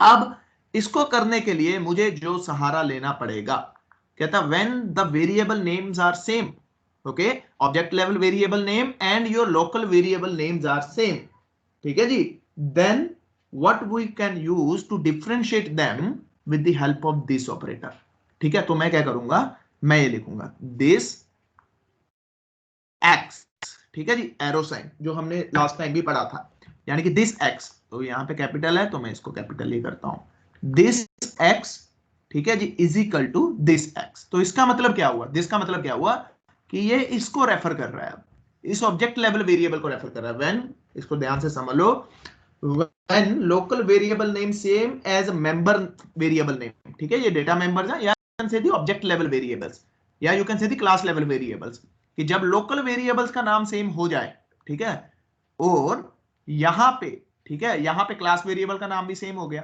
तो कहता दोनों को डिफरेंशिएट करने के लिए अपने को किसका सहारा लेना पड़ेगा, अपने को दिस ऑपरेटर का सहारा लेना पड़ेगा, ठीक है जी। तो this pointer basically used to differentiate between the local variable and the class level, or you can say the object level, or you can say the member variable name, ठीक है। तो अगर मैं इसी एग्जांपल को यहां पे इंप्लीमेंट करने की कोशिश करूं, ठीक है, तो मान के चलो कि यहां पे जो L की जगह, ठीक है, L की जगह अगर मैंने यही लिखा होता लेंथ, ठीक है ना, LENGTH, अगर ब्रेथ की जगह मैंने यही लिखा होता ब्रेथ, ठीक है ना, तो फिर मैं क्या करता, तो फिर मैं क्या करता, यानी कि अब वहां पे तो मैंने देखो सिंपली कर दिया, क्योंकि ये L था, ये लेंथ था, तो मैंने यहां पे सिंपली कर दिया, कोई दिक्कत नहीं आई मुझे, length is equal to L, है ना, ये वाला। लेकिन अब यहां पे लेंथ है, अब यहां पे लेंथ है, ठीक है ना, यहां पे जो वेरिएबल का नाम है वो लेंथ है, यानी कि दोनों वेरिएबल का नाम सेम है, इसका भी, यानी कि ऊपर जो हमने ऊपर डिफाइन किया था प्राइवेट के अंदर उसका भी और इसका भी, यानी कि ये L भी अब लेंथ है। तो कहता मैं क्या करता, यहां पे इस लाइन को काट के मुझे क्या लिखना पड़ता, दिस लेंथ, यानी कि मैं किसकी, ये किसको रिप्रेजेंट कर रहा है, ये ऊपर वाली लेंथ को रिप्रेजेंट कर रहा है, इज इक्वल टू लेंथ, ठीक है। तो ये किसको रिप्रेजेंट कर रही है, ये लेंथ, ये वाली लेंथ है, यानी कि उधर से हमने जो वैल्यू भेजी थी, हमने 10 वैल्यू भेजी थी, ठीक है ना, हमने 10 वैल्यू भेजी थी, तो वो 10 वैल्यू सेट होगी, ठीक है ना।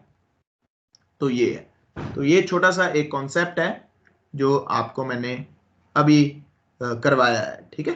तो ये कुछ भी नहीं है, आसान कॉन्सेप्ट है, ठीक है, आसान कॉन्सेप्ट है, तो आपको टेंशन लेने की ज्यादा जरूरत नहीं है। अगर दिस आ जाए, ठीक है, दिस आ जाए तो आप लोग क्या कर सकते हो, तो आपको पता लग गया कि ये जो दिस है रिप्रेजेंट कर रहा है इस वाले को, ठीक है, इस वाले को। आप सिंपल भी, यहां पे भी सिंपल भी कर दो, कोई दिक्कत नहीं है, आप दिस लगा सकते हो यहां पे, दिस लेंथ, आप देखो अगर मैं आपको लगा करके ही दिखा देता हूं, this I S this arrow sign length is equal this one. देखो मैं इसको कंपाइल कर रहा हूं तो मेरे सामने कोई एरर नहीं आएगा, ठीक है, मेरे सामने कोई एरर नहीं आएगा, ये लो, ठीक है जी, प्रॉपर चल रहा है, कोई दिक्कत नहीं है, ठीक है। देखो अब मैंने सेटर मेथड को यूज नहीं किया, अब मैं सिंपल R1 बनाया, ठीक है, मैंने R1 बनाया, अब मैं क्या कर रहा हूं, R1 डॉट सेट, ठीक है जी, सेट लेंथ, तो मैं लेंथ सेट कर रहा हूं पहले, कितनी, 10, ठीक है जी, उसके बाद R1 डॉट सेट, ठीक है जी, मैंने ब्रेथ सेट कर दी, कितनी, 20, लो जी, ठीक है। तो अब अगर मैं इसको कंपाइल कर रहा हूं, ये लो, तब भी कोई दिक्कत नहीं है, ये लो, ठीक है, तब भी कोई दिक्कत नहीं है, ठीक है, तब भी कोई दिक्कत नहीं है। तो ये कॉन्सेप्ट है। तो ये दिस का मतलब क्या हुआ, ये दिस का मतलब क्या हुआ कि it is referring this length, this length मतलब कि ये जो आपके ऊपर हमने प्राइवेट वेरिएबल को लेंथ दी है। तो प्रोफेशनलिज्म जो कोड है वो ऐसे लिखा जाता है, याद रख लेना मेरी बात, ठीक है। वहां पे हम ज्यादा ज्यादा वेरिएबल नहीं लिखते, हम सारा कुछ एल वेल नहीं लिखते, एल वेल कुछ भी नहीं है भैया, एल क्या है, कुछ भी नहीं है। तो यहाँ पे LENGTH आएगा पूरा, ठीक है ना। प्रोफेशनलिज्म की बात कर रहा हूं मैं, लोकल में तो हम लिख देते हैं, कोई दिक्कत नहीं है, ये चीजें आपको कोई नहीं बताएगा, प्रोफेशनलिज्म में ऐसे ही चलता है, ठीक है। ये चीजें आपको कोई नहीं बताएगा, ये चीजें वही बताएगा जिसने काम कर रखा होगा, ठीक है। तो ऐसे होगा, ये लो जी, ये लो, आप कॉलेज में कोड बनाते हो, आप क्लास में कोड बनाते हो, आप एल ले लेते हो, वी ले लेते हो, पी ले लेते हो, एच ले लेते हो, डजंट मैटर, वो इंडस्ट्री में का स्टैंडर्ड नहीं है, इंडस्ट्री का स्टैंडर्ड ये है, ठीक है। This one is the standard from the industry, तो आपको ऐसे ही करना पड़ेगा। ये लो मैं दोबारा से कर रहा हूं, आप देखो डिफरेंशिएट हो रहा है ना सब कुछ। अब आप देखो, आप प्रोग्रामर हो, आपको अगर दिस पता ही ना होता, अभी अगर मैं 5 मिनट पहले ये काम करके देता तो आपको दिस पता ही नहीं था, लेकिन अब आपको दिस पता है कि दिस का मतलब क्या है। अब आप रेफर कर रहे हो, अच्छा दिस लेंथ, यानी कि ये मेंबर लेवल फंक्शन है, उसके अंदर ये वाली लेंथ सेट हो रही है, ठीक है ना। तो ये दिस, तो ये C++ में भी यूज होता है और जावा के अंदर भी यूज होता है, आप कहीं पे भी इसको यूज करो, कोई दिक्कत वाली बात नहीं है, ठीक है। ये छोटा सा कॉन्सेप्ट है, तो आप लोगों को ये करना है, एक बार प्रैक्टिकल करना है, और आप लोगों की एक छोटी सी असाइनमेंट भी है, ठीक है, असाइनमेंट फॉर यू गाइस। आपको क्या करना है, एक क्लास लिखनी है, right A class for student, ठीक है जी। आपको एक क्लास लिखनी है, आपकी असाइनमेंट है, right A class for student, जिसके अंदर रोल नंबर, ठीक है जी, नेम, ठीक है, मार्क्स कितने सब्जेक्ट के, 3 सब्जेक्ट के, ठीक है जी। फंक्शन क्या बनाना है आपको, एक फंक्शन बनेगा आपका जो टोटल मार्क्स के लिए, ठीक है जी, टोटल मार्क्स। दूसरा जो फंक्शन बनेगा वो ग्रेड के लिए, ठीक है जी, ग्रेडिंग के लिए, ठीक है जी। एंड एक फंक्शन बनेगा जो डिस्प्ले करेगा। तो आपके 3 फंक्शन बनेंगे, जो डिस्प्ले करेगा प्रॉपर मैनर में, ठीक है, प्रॉपर मैनर में, जैसे कैसे हेलो, या you can say dear Ravi, ठीक है जी, कुछ इस तरह से करवा लेना, जो भी आपको ठीक लगे। योर मार्क्स आर, ठीक है, लेट्स सपोज 5000 या 500, जो भी आपको जितने भी है, ठीक है, according to your marks your grade is, let's suppose A grade या ए प्लस ग्रेड, वट जो भी आपने ग्रेडिंग सिस्टम करना, जो हमने पहले में किया था। You have to write in to the appropriate manner, एकदम ऐसे accessors mutators using this keyword, मतलब उसको एकदम प्रोफेशनल तरीके से बनाना है। यानी कि ये जो आपका काम है, ये लगा के चलो कि आप इंडस्ट्री में बैठे हो, ये क्लाइंट की रिक्वायरमेंट है, और आपको जो वेरिएबल लेने हैं आप एक सेटअप कर लेना, एक डेटा डिक्शनरी बना लेना, ठीक है जी, data dictionary, don't get confuse. आप एक काम करना, अपनी तरफ से मान के चलो कि आप अपने आप को रखना कि मैं एक सॉफ्टवेयर इंजीनियर हूं, मैं कंपनी में आ चुका हूं, मेरी कंपनी के लिए ये प्रोडक्ट मैं बना रहा हूं, ठीक है। अब ये कुछ वेरिएबल्स के नाम है जो मुझे इमेजिन कर लेना, ठीक है, या पेज पे लिख लेना कि ये मेरे टीम लीडर ने मुझे दिए हैं कि मुझे इन वेरिएबल्स को ही यूज करना है और इन फंक्शंस को ही यूज करना है। तो फंक्शन के नाम मैं ही दे देता हूं आपको, आपने सिर्फ यही यूज करना है, वेरिएबल के नाम अपने अकॉर्डिंगली आप सेट कर लेना, ठीक है जी। एक फंक्शन बनेगा टोटल अंडरस्कोर मार्क्स, ठीक है जी। एक फंक्शन बनेगा ग्रेडिंग या ग्रेड का बना लो सिंपल, ठीक है। एक फंक्शन बनेगा डिस्प्ले का। तो ये आप 3 फंक्शन हो गए आपके, ठीक है, वेरिएबल अपने अकॉर्डिंगली आप सेटल कर लेना, लेकिन उसको लिख लेना कि हाँ यही है। उसके बाद you are suppose to use this keyword, ठीक है, आप दिस कीवर्ड को यूज करना, ठीक है, असेसर्स बनाना, म्यूटेटर्स बनाना, कंस्ट्रक्टर बनाना, ठीक है जी, डिस्ट्रक्टर्स बनाना, जो भी आपको ठीक लगे वो आप बनाते रहना, ठीक है, नाम ले लेना, उसका रोल नंबर ले लेना, उसके 5 सब्जेक्ट के या 3 सब्जेक्ट के मार्क्स ले लेना, तो एरे भी इसमें यूज कर लेना। तो ये फंक्शन बना लो, आप जितने फंक्शन बनाओ उतने बनाओ, ठीक है। मार्क्स गेटिंग करने के लिए एक फंक्शन बना लो, गेटर एंड सेटर मेथड, वो तो आपको पता ही है, बनाने ही पड़ेंगे, ठीक है। तो ये उसमें लॉजिक बनाओ, ठीक है, फॉर लूप चलाओ, फॉर लूप चला के मार्क्स पूछो 5 सब्जेक्ट्स के, ठीक है। फिर क्योंकि ये देखो, ये जब आपका बन जाएगा, अगर आपने ये बना लिया तो लेटर ऑन आप इसको फाइल में भी लिख सकते हो, जब हम फाइल हैंडलिंग करेंगे, ठीक है। आप इस सारे कंसेप्ट को फाइल के अंदर लिख सकते हो, कोई दिक्कत वाली बात नहीं है। फाइल में से फिर रीड भी करवा सकते हो, फिर भी कोई दिक्कत वाली बात नहीं है, ठीक है। तो अलग अलग फाइलें भी बना सकते हो, राम के लिए एक अलग पूरी फाइल तैयार हो जाए उसकी डीएमसी, शाम के लिए उसकी पूरी अलग फाइल तैयार हो जाए, मोहन के लिए उसकी अलग फाइल तैयार हो जाए। तो that is later on concept, लेकिन अभी के लिए जो आपकी रिक्वायरमेंट है, this one is your requirement that you are suppose simple function, ठीक है जी, सिंपल प्रोग्राम है। तो using this keyword, using accessors, mutators, constructor, destructors, ठीक है जी, फैसिलिटेटर्स, देखो ये 3 फैसिलिटेटर्स हैं आपके, है ना। उसके बाद चेक कर लो, एक एक बूल फंक्शन बना लो, यानी कि इंक्वायरी फंक्शन बना लो, उसमें चेक कर लो क्या मार्क्स मैंने, क्या कहीं ऐसा टोटल तो नहीं आ गया गलती से कि जो आपका टोटल है, ठीक है, फॉर एग्जांपल जो आपके टोटल मार्क्स हैं वो तो 500 है, लेकिन आपका जो टोटल बन रहा है वो 700 बन रहा है, यानी कि टोटल मार्क्स कितने होते हैं, वो होते हैं एक सब्जेक्ट के मैक्सिमम मार्क्स, तो आपने 105 भर दिए या 150 भर दिए, ऐसा तो नहीं कहीं कुछ किया हुआ। यानी कि ये जो टोटल मार्क्स हैं, या तो वो नेगेटिव में तो नहीं है, या वो 500 से बड़े तो नहीं है। अगर आपके मैक्सिमम मार्क्स मान के चलो 500 है, ठीक है, या 800 है, तो आप एक इंक्वायरी फंक्शन बना लो, क्या जो मेरे मैक्सिमम मार्क्स है, यानी कि बंदे का जो टोटल आया है, क्या वो मैक्सिमम मार्क्स से बड़ा है, और क्या वो माइनस में है, क्योंकि माइनस में भी नहीं हो सकता, ठीक है, माइनस में भी नहीं हो सकता। और कहता 800, अगर मैक्सिमम मार्क्स आपके 800 है या 500 है, तो उससे बड़ा भी नहीं हो सकता। तो ये आप एक आपका इंक्वायरी फंक्शन ये बन जाएगा, ठीक है। आई होप कि you guys are clear with this example that you are suppose to do.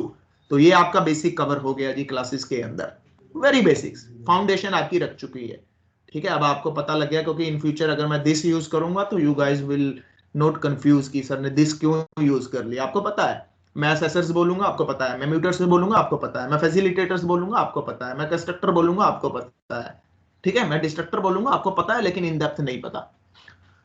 Okay, मैं डीप कॉपी बोलूंगा, मैं शैलो कॉपी बोलूंगा, तो आपका कॉन्सेप्ट क्लियर है कि ठीक है जी, डीप कॉपी इसके लिए है, शैलो कॉपी इसके लिए। मैं हीप में बनाऊंगा, आपको पता है कि सर हीप में बनाने वाले हैं, ठीक है। तो ये आपका basic concept are clear in the context of the C++।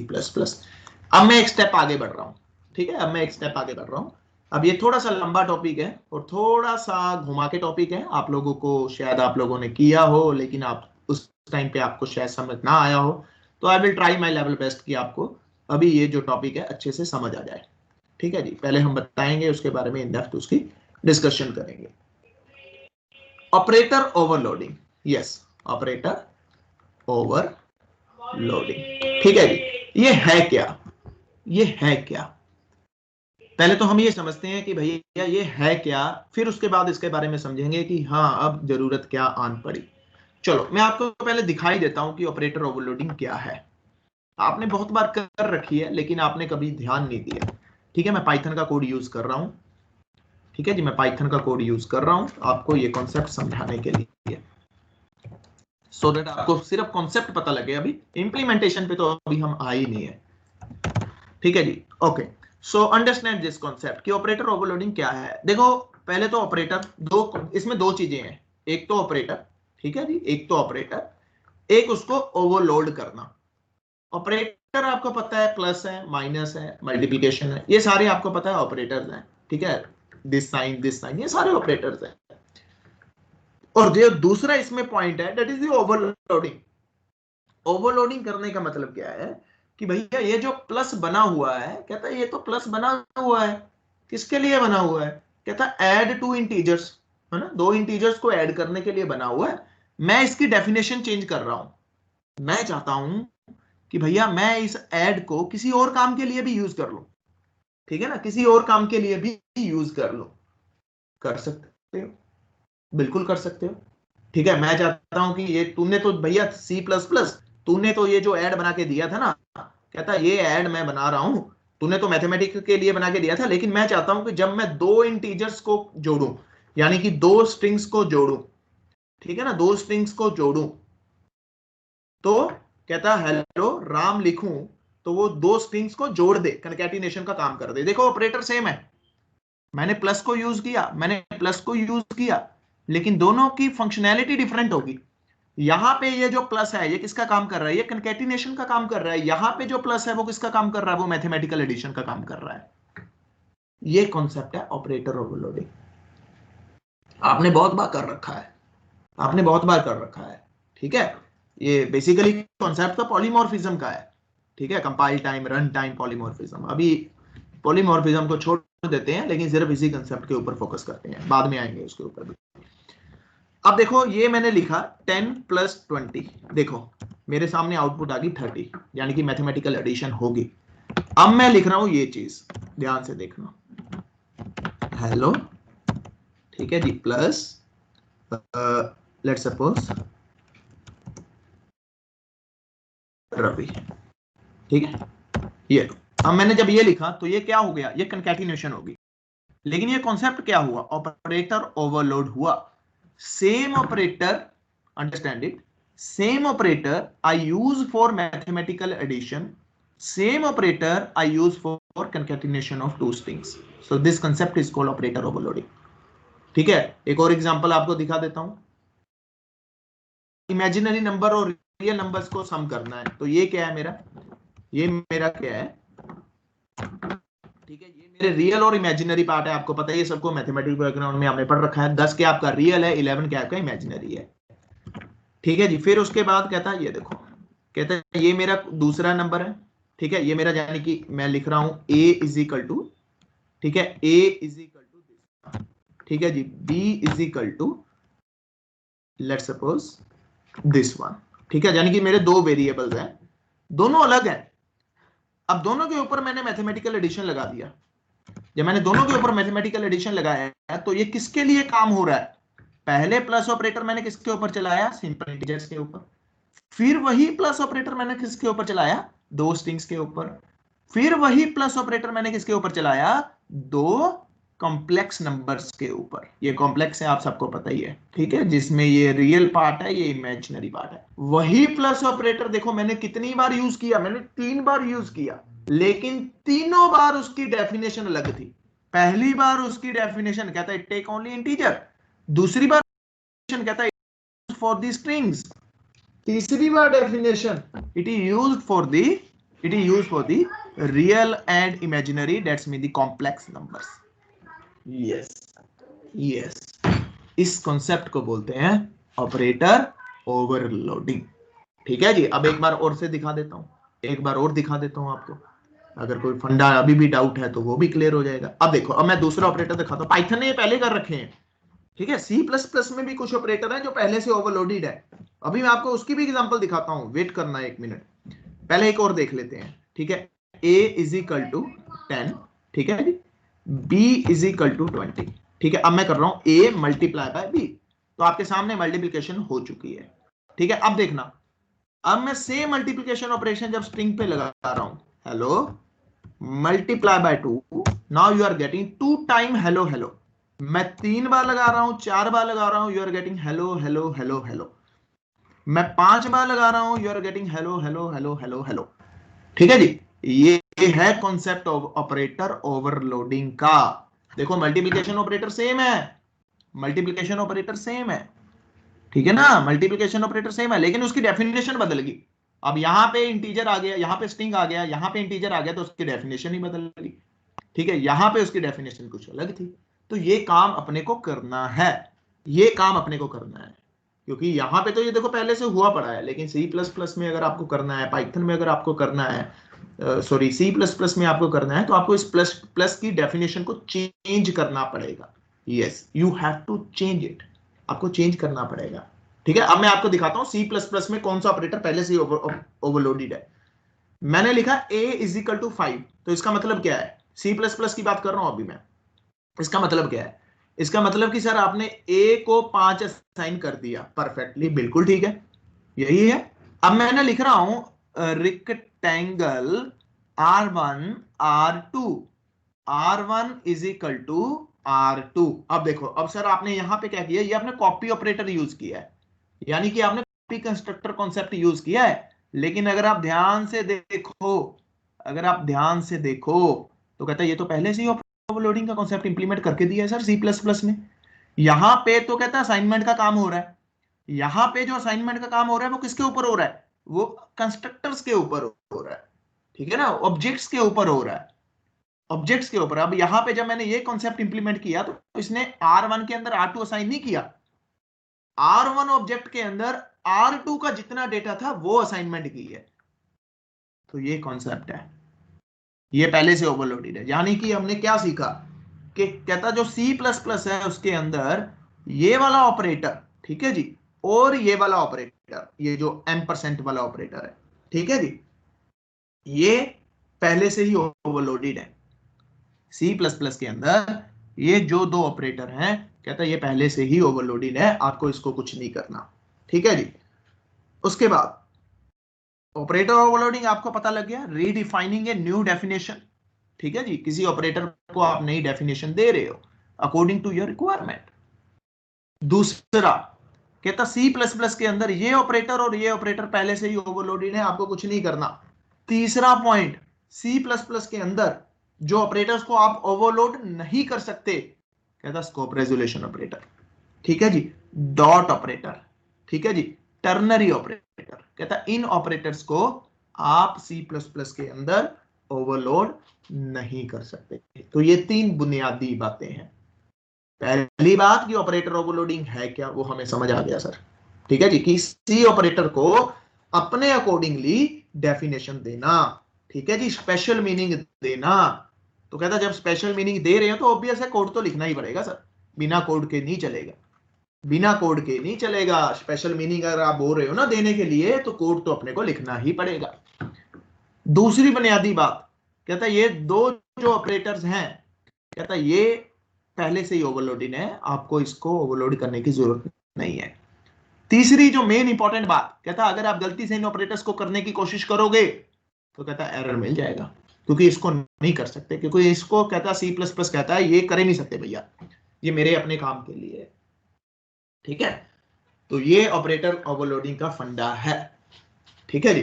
तो ये तीन बुनियादी बातें। Now I hope you guys are clear about the concept कि ऑपरेटर ओवरलोडिंग है क्या, ठीक है। दूसरा कि कौन कौन से ऑपरेटर ओवरलोडेड हैं पहले से ही।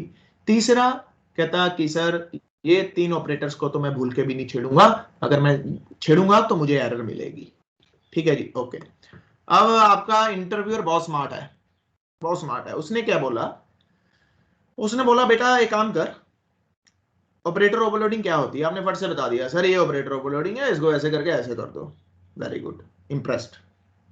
अब वो आपको और थोड़ा सा और छेड़ रहा है ऑपरेटर ओवरलोडिंग के अंदर ही। उसने आपको बोला बेटा अच्छा मुझे प्लस ऑपरेटर ओवरलोडिंग का कोड लिख के दिखा दे।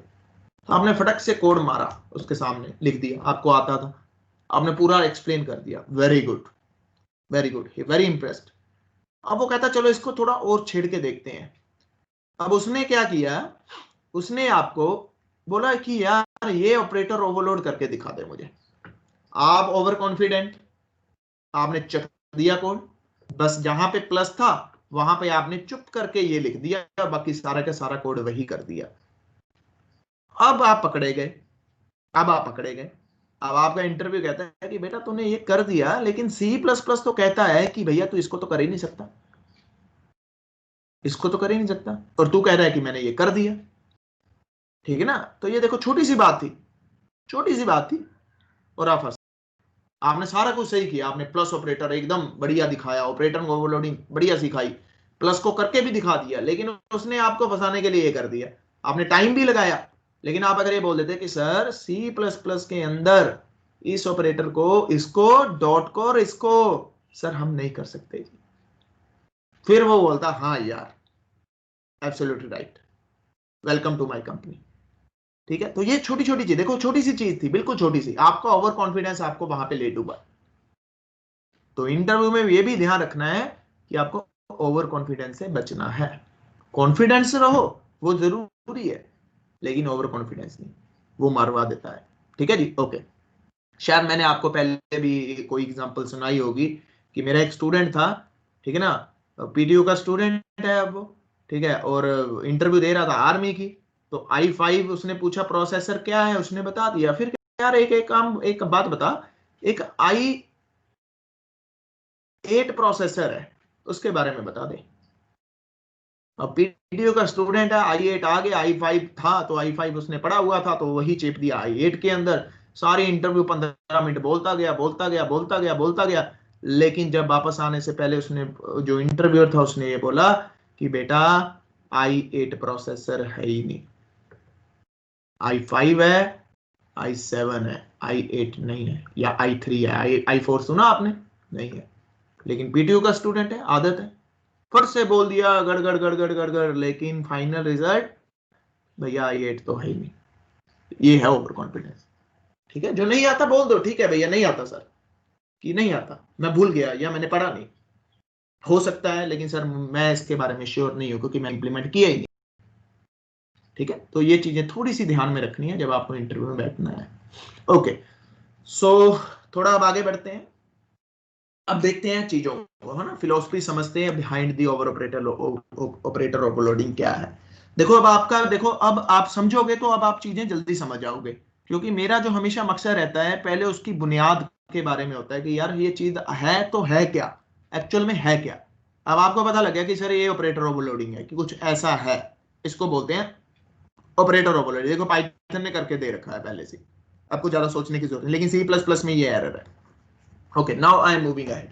मैं इस एग्जांपल को उठा रहा हूं, ठीक है, लेटर ऑन मैं इसकी रियल टाइम एग्जांपल्स भी उठाऊंगा, पहले मैं सिर्फ इस एग्जांपल को उठा रहा हूं कि एडिंग ऑफ टू, या you can say the addition of two complex numbers. ठीक है ना, तो कॉम्प्लेक्स नंबर आपको पता है कि एक रियल पार्ट होता है, ठीक है जी, और एक आपका इमेजिनरी पार्ट होता है, ये सबको पता है। ठीक है, ये दो चीजें हैं, यानी कि जब इसको मैं जो आउटपुट आई,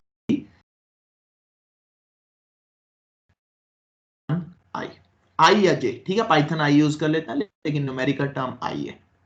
ठीक है जी, ओके, सो ये आपका रियल है और ये आपका इमेजिनरी है। तो अब इसके लिए ये जो ऑपरेटर है, अब इन दो ऑपरेटर्स के ऊपर कहता मैंने क्या करना है, 5 + 11i + 2 + 9i। ठीक है, तो जो मेरे सामने आउटपुट आएगी वो ये आएगी। अब ये जो प्लस ऑपरेटर है ये इन दोनों के लिए तो बना ही नहीं है ना, इनके लिए तो सिंपल कहता है दो इंटीजर रख भैया और अपना आउटपुट ले और यहां से चला जा। लेकिन अपने को इसको इस ऑब्जेक्ट के लिए, यानी कि ये, ठीक, और ये दूसरा ऑब्जेक्ट बनेगा, यानी कि ये दो ऑब्जेक्ट्स को मैंने सम करवाना है, यानी कि C1 + C2 को मैंने सम करवाना है। ठीक है, मुझे ऑपरेटर ओवरलोडिंग नहीं आती, मुझे ऑपरेटर ओवरलोडिंग नहीं आती।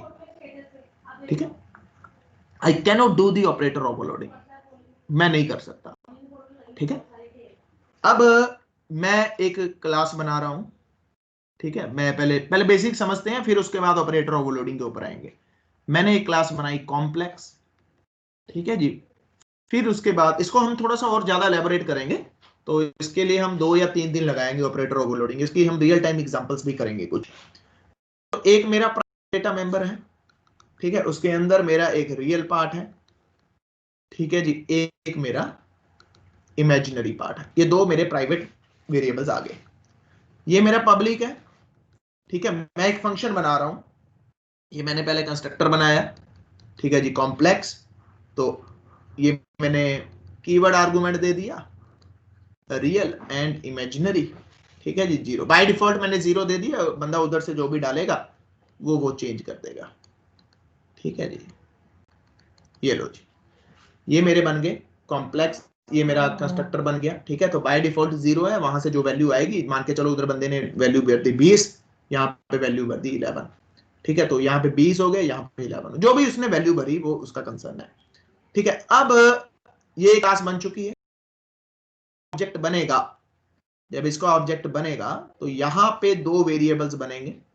ठीक है, एक होगा रियल, ठीक है, एक होगा इमेजिनरी। मान के चलो आपने ये भर दिया, ये भर दिया 5 भर दिया, यहाँ पे 11 भर दिया, ठीक है, ये आपने 2 भर दिए, ठीक है जी, 5 और 11, तो ये आपने कॉम्प्लेक्स नंबर बना दिए। अब अगला क्वेश्चन क्या है, नाउ द नेक्स्ट कॉन्सेप्ट, कि सर अब मुझे, यानी कि मेरे पास एक और ऑब्जेक्ट है, ठीक है जी, मेरे पास एक और ऑब्जेक्ट है जिसके अंदर जो वैल्यू है वो 2 है और 9 है, यानी कि उसके रियल में 2 है, उसके इमेजिनरी में 9 है, ठीक है। तो अब कहता है सर मुझे जो आउटपुट देनी है वो तीसरा मेरा रिजल्ट क्या बनेगा, वो रिजल्ट बनेगा, यानी कि ये आपका C1 हो गया, ये आपका कॉम्प्लेक्स नंबर 2 हो गया, ये आपका कॉम्प्लेक्स नंबर 3 हो गया, तो ये क्या बनेगा 5 + 2 7, ठीक है जी, 11 + 9 21, तो ये बनेगा, ठीक है, ये बनेगा। यानी कि अगर मैं सिंपल इसको सिंपल भाषा में लिखूं, इसको मैं सिंपल भाषा में लिखूं तो मैं क्या लिख रहा हूं, C3 = C1 + C2, मैं यही लिख रहा हूं, मैं यही लिख रहा हूं। लेकिन C1 क्या है, कहता है ये ऑब्जेक्ट है, C2 क्या है, कहता है ये ऑब्जेक्ट है, इसके ऊपर मैं क्या लगा रहा हूं, प्लस ऑपरेटर लगा रहा हूं, लेकिन कहता है जब ये तो अलाउड ही नहीं है, ये कॉन्सेप्ट तो अलाउड ही नहीं है, ये अलाउड नहीं है C++ में, आपको एरर दे देगा, क्योंकि जो प्लस बनाया है कहता है वो किसके लिए बनाया है, वो तो कहता है इंटीजर के लिए बनाया है। अगर तू ये करता int C3 = 10 + 11, तो ये तो बिल्कुल सही रहता, इसमें तो कोई दो नहीं है, आपकी आउटपुट आती है दैट इज 21, लेकिन ये भैया तूने तो यहाँ पे ऑब्जेक्ट लिख दिया, मैं तो इसके लिए बना ही नहीं हूं, मैं तो इसके लिए बना ही नहीं हूं, ठीक है जी। अब आपको इतना आइडिया हो गया कि आपको कुछ ऐसा करना है, लेकिन उसके लिए आपको इस प्लस ऑपरेटर को ओवरलोड करना है। अभी मैं आपको दिखा रहा हूं कि आपको ऑपरेटर ओवरलोडिंग नहीं आती, तो आप इस चीज को कैसे अचीव करोगे, आप जो कॉम्प्लेक्स नाम का ऑब्जेक्ट रिटर्न करे, देखो ना C3 आपके सामने ऑब्जेक्ट आ रहा है, तो वो ऑब्जेक्ट रिटर्न करेगा, उस फंक्शन का नाम मैंने रख लिया ऐड, ठीक है जी।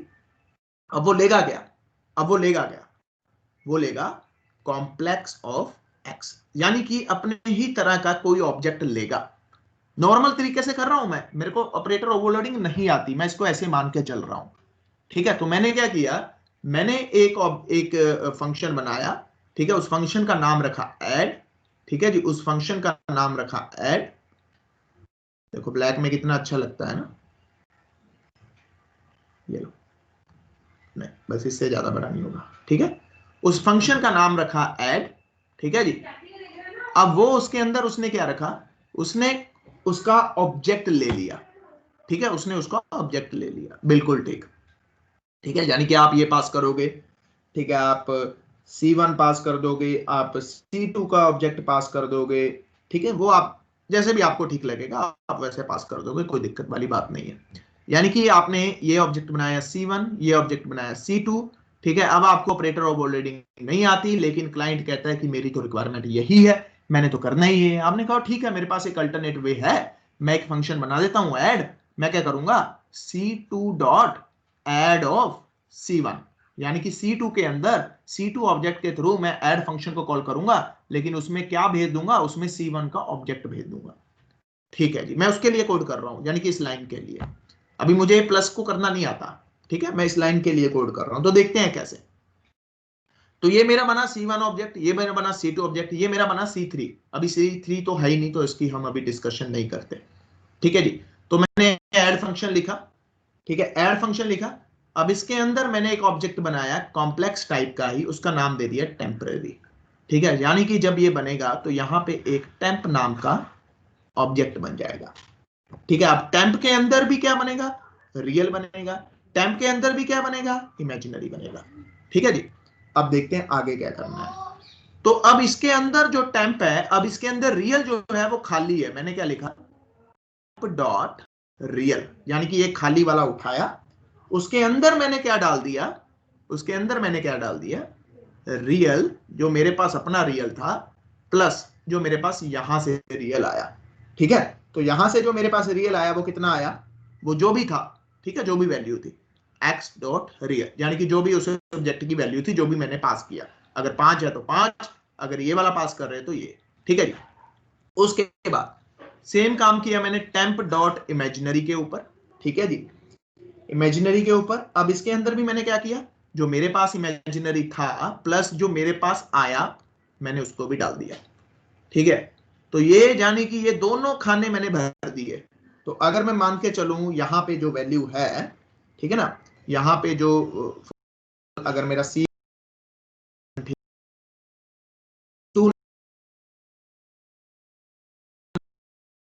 यानी कि मैंने जो भी पास कर रहा हूं, ठीक है, जो भी पास कर रहा हूं, मुझे नहीं पता मैं रन टाइम पे क्या पास करूंगा। अगर मैं C2 का पास कर रहा हूं, फॉर एग्जांपल मैंने C2 का पास कर दिया, ठीक है, C2 का पास कर दिया, तो यहां पे ऐसा लिख लेते हैं C1 dot add of C2, यानी कि C2 के अंदर 2 और 9 है, तो यहां पे भी 2 और 9 भर दिए। ठीक है, यहां पे भी 2 और 9 भर दिए। अब मैं इसको क्या कर रहा हूं, इसको रिटर्न कर रहा हूं। ठीक है, रिटर्न टेम्प, तो मैंने टेम्प को क्या कर दिया, रिटर्न कर दिया। तो अब ये जो मेरा फंक्शन है, ठीक है ना, ये जो मेरा फंक्शन है, ये मेरा फंक्शन अब काम करेगा। ठीक है, अब ये क्या किया, जब मैंने कोड, ठीक है ना, जब मैं अब कोड लिखने गया, ध्यान से समझो ये चीज को, मैंने अपने कोड में एक ऑब्जेक्ट बनाया, ये मेरा मेन का कोड है, कॉम्प्लेक्स C1, उसके अंदर डाला 3 और 7, ठीक है, कॉम्प्लेक्स C2, उसके अंदर मैंने ये था ना 5 और 11, ठीक है, 5 और 11, ठीक है जी। अब इसके अंदर मैंने डाल दिया 2 और 9, यानी कि C2 के अंदर मैंने डाल दिया 2 और 9, ठीक है जी। अब उसके बाद मैंने क्या किया, एक बनाया कॉम्प्लेक्स C3, यानी कि खाली ऑब्जेक्ट बनाया, ठीक है, अब ये खाली बना मेरा ऑब्जेक्ट, ठीक है, C3 नाम का।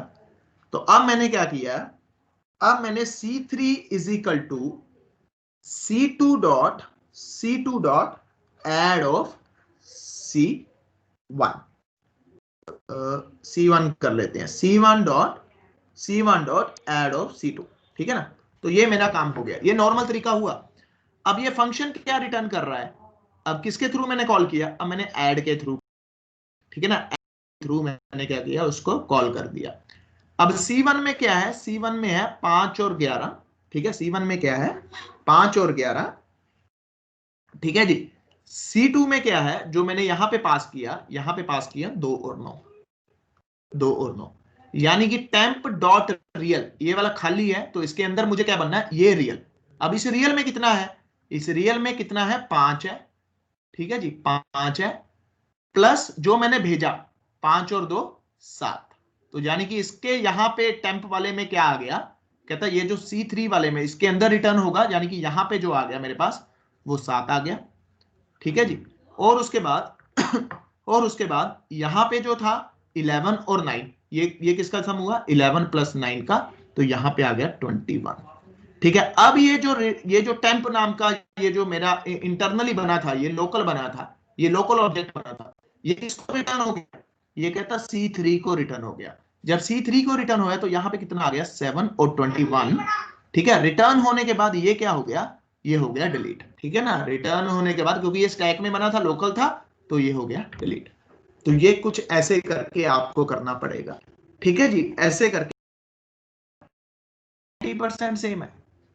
लेकिन अब यहां पे आपने जो कॉन्सेप्ट यूज किया है, ये नॉर्मल टर्मिनोलॉजी यूज की, ये नॉर्मल बिहेवियर है, ठीक है। आपने एक फंक्शन बनाया, उस फंक्शन के अंदर उस सब्जेक्ट को जोड़ा, जोड़ करके तोड़ा मरोड़ा, और उसके बाद आपने उसको रिटर्न करवा दिया, परफेक्टली फाइन, ये चलेगा, इसमें कोई दो राय नहीं है।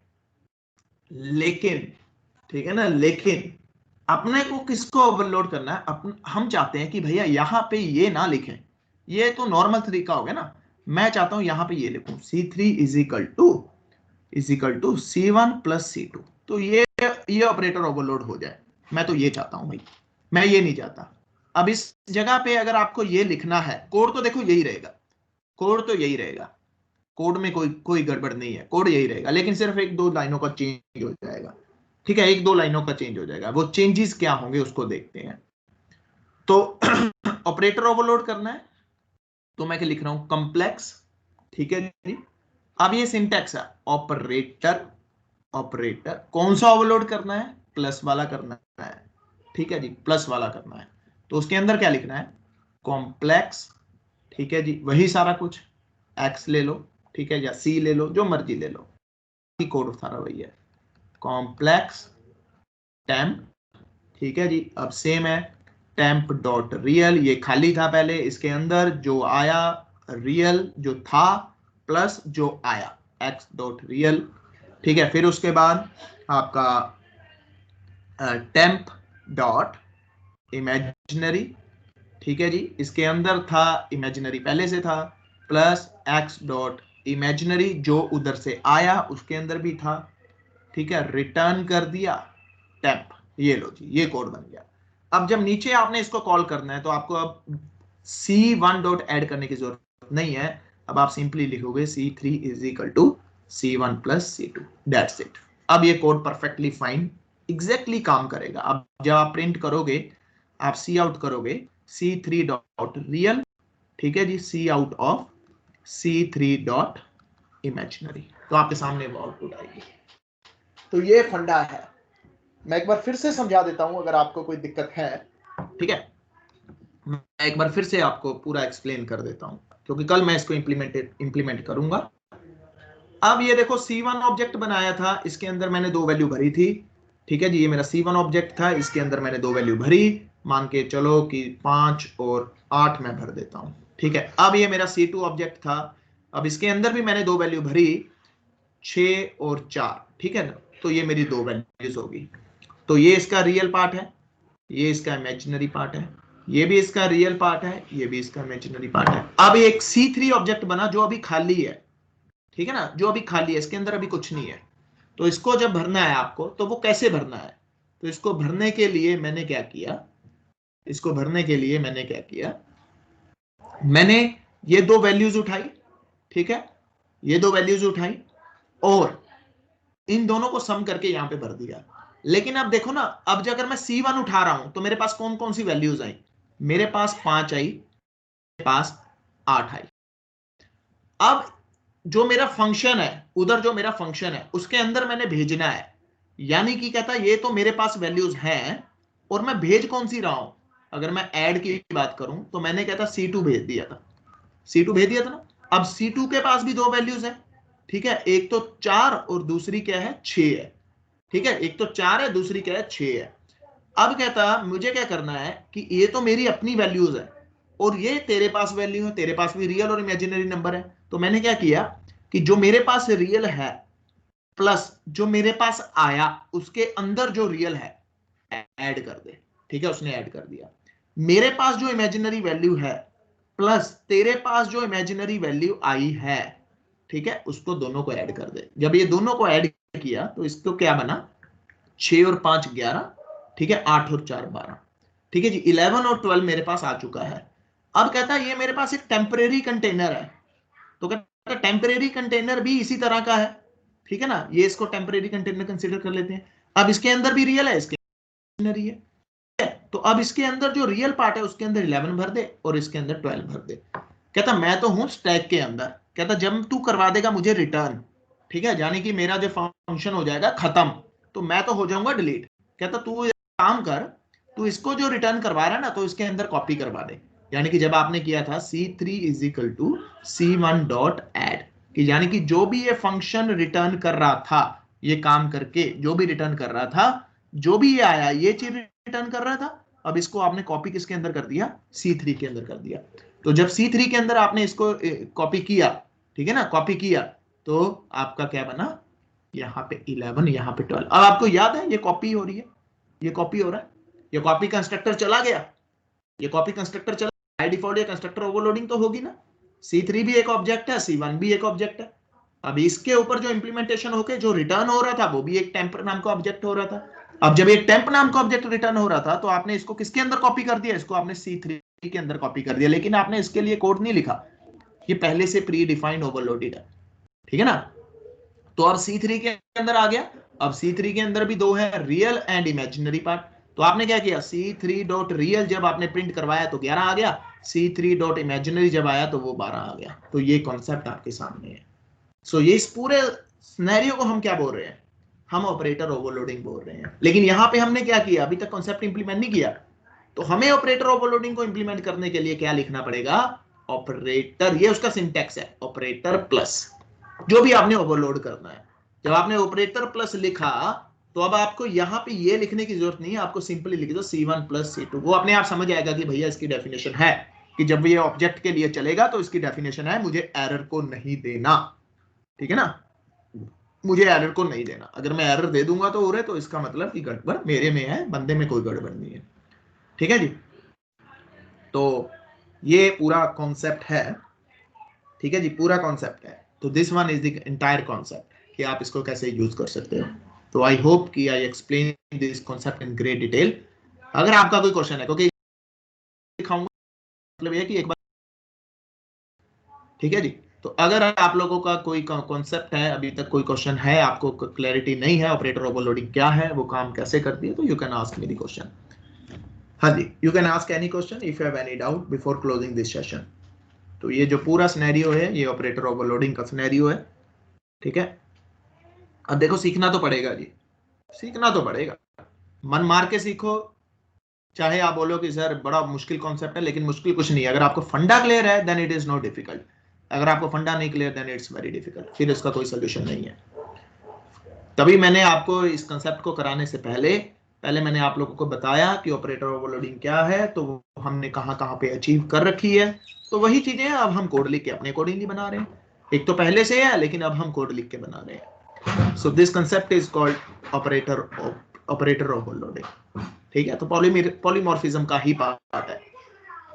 हाँ जी, आई होप कि आपको क्लियर हो गया होगा। अगर क्लियर नहीं है तो आपके पास अभी टाइम है, you can ask the question. आप लोग है कोई क्वेश्चन है तो आप एक बार मेरे से पूछ लीजिए। हाँ जी, नो क्वेश्चन।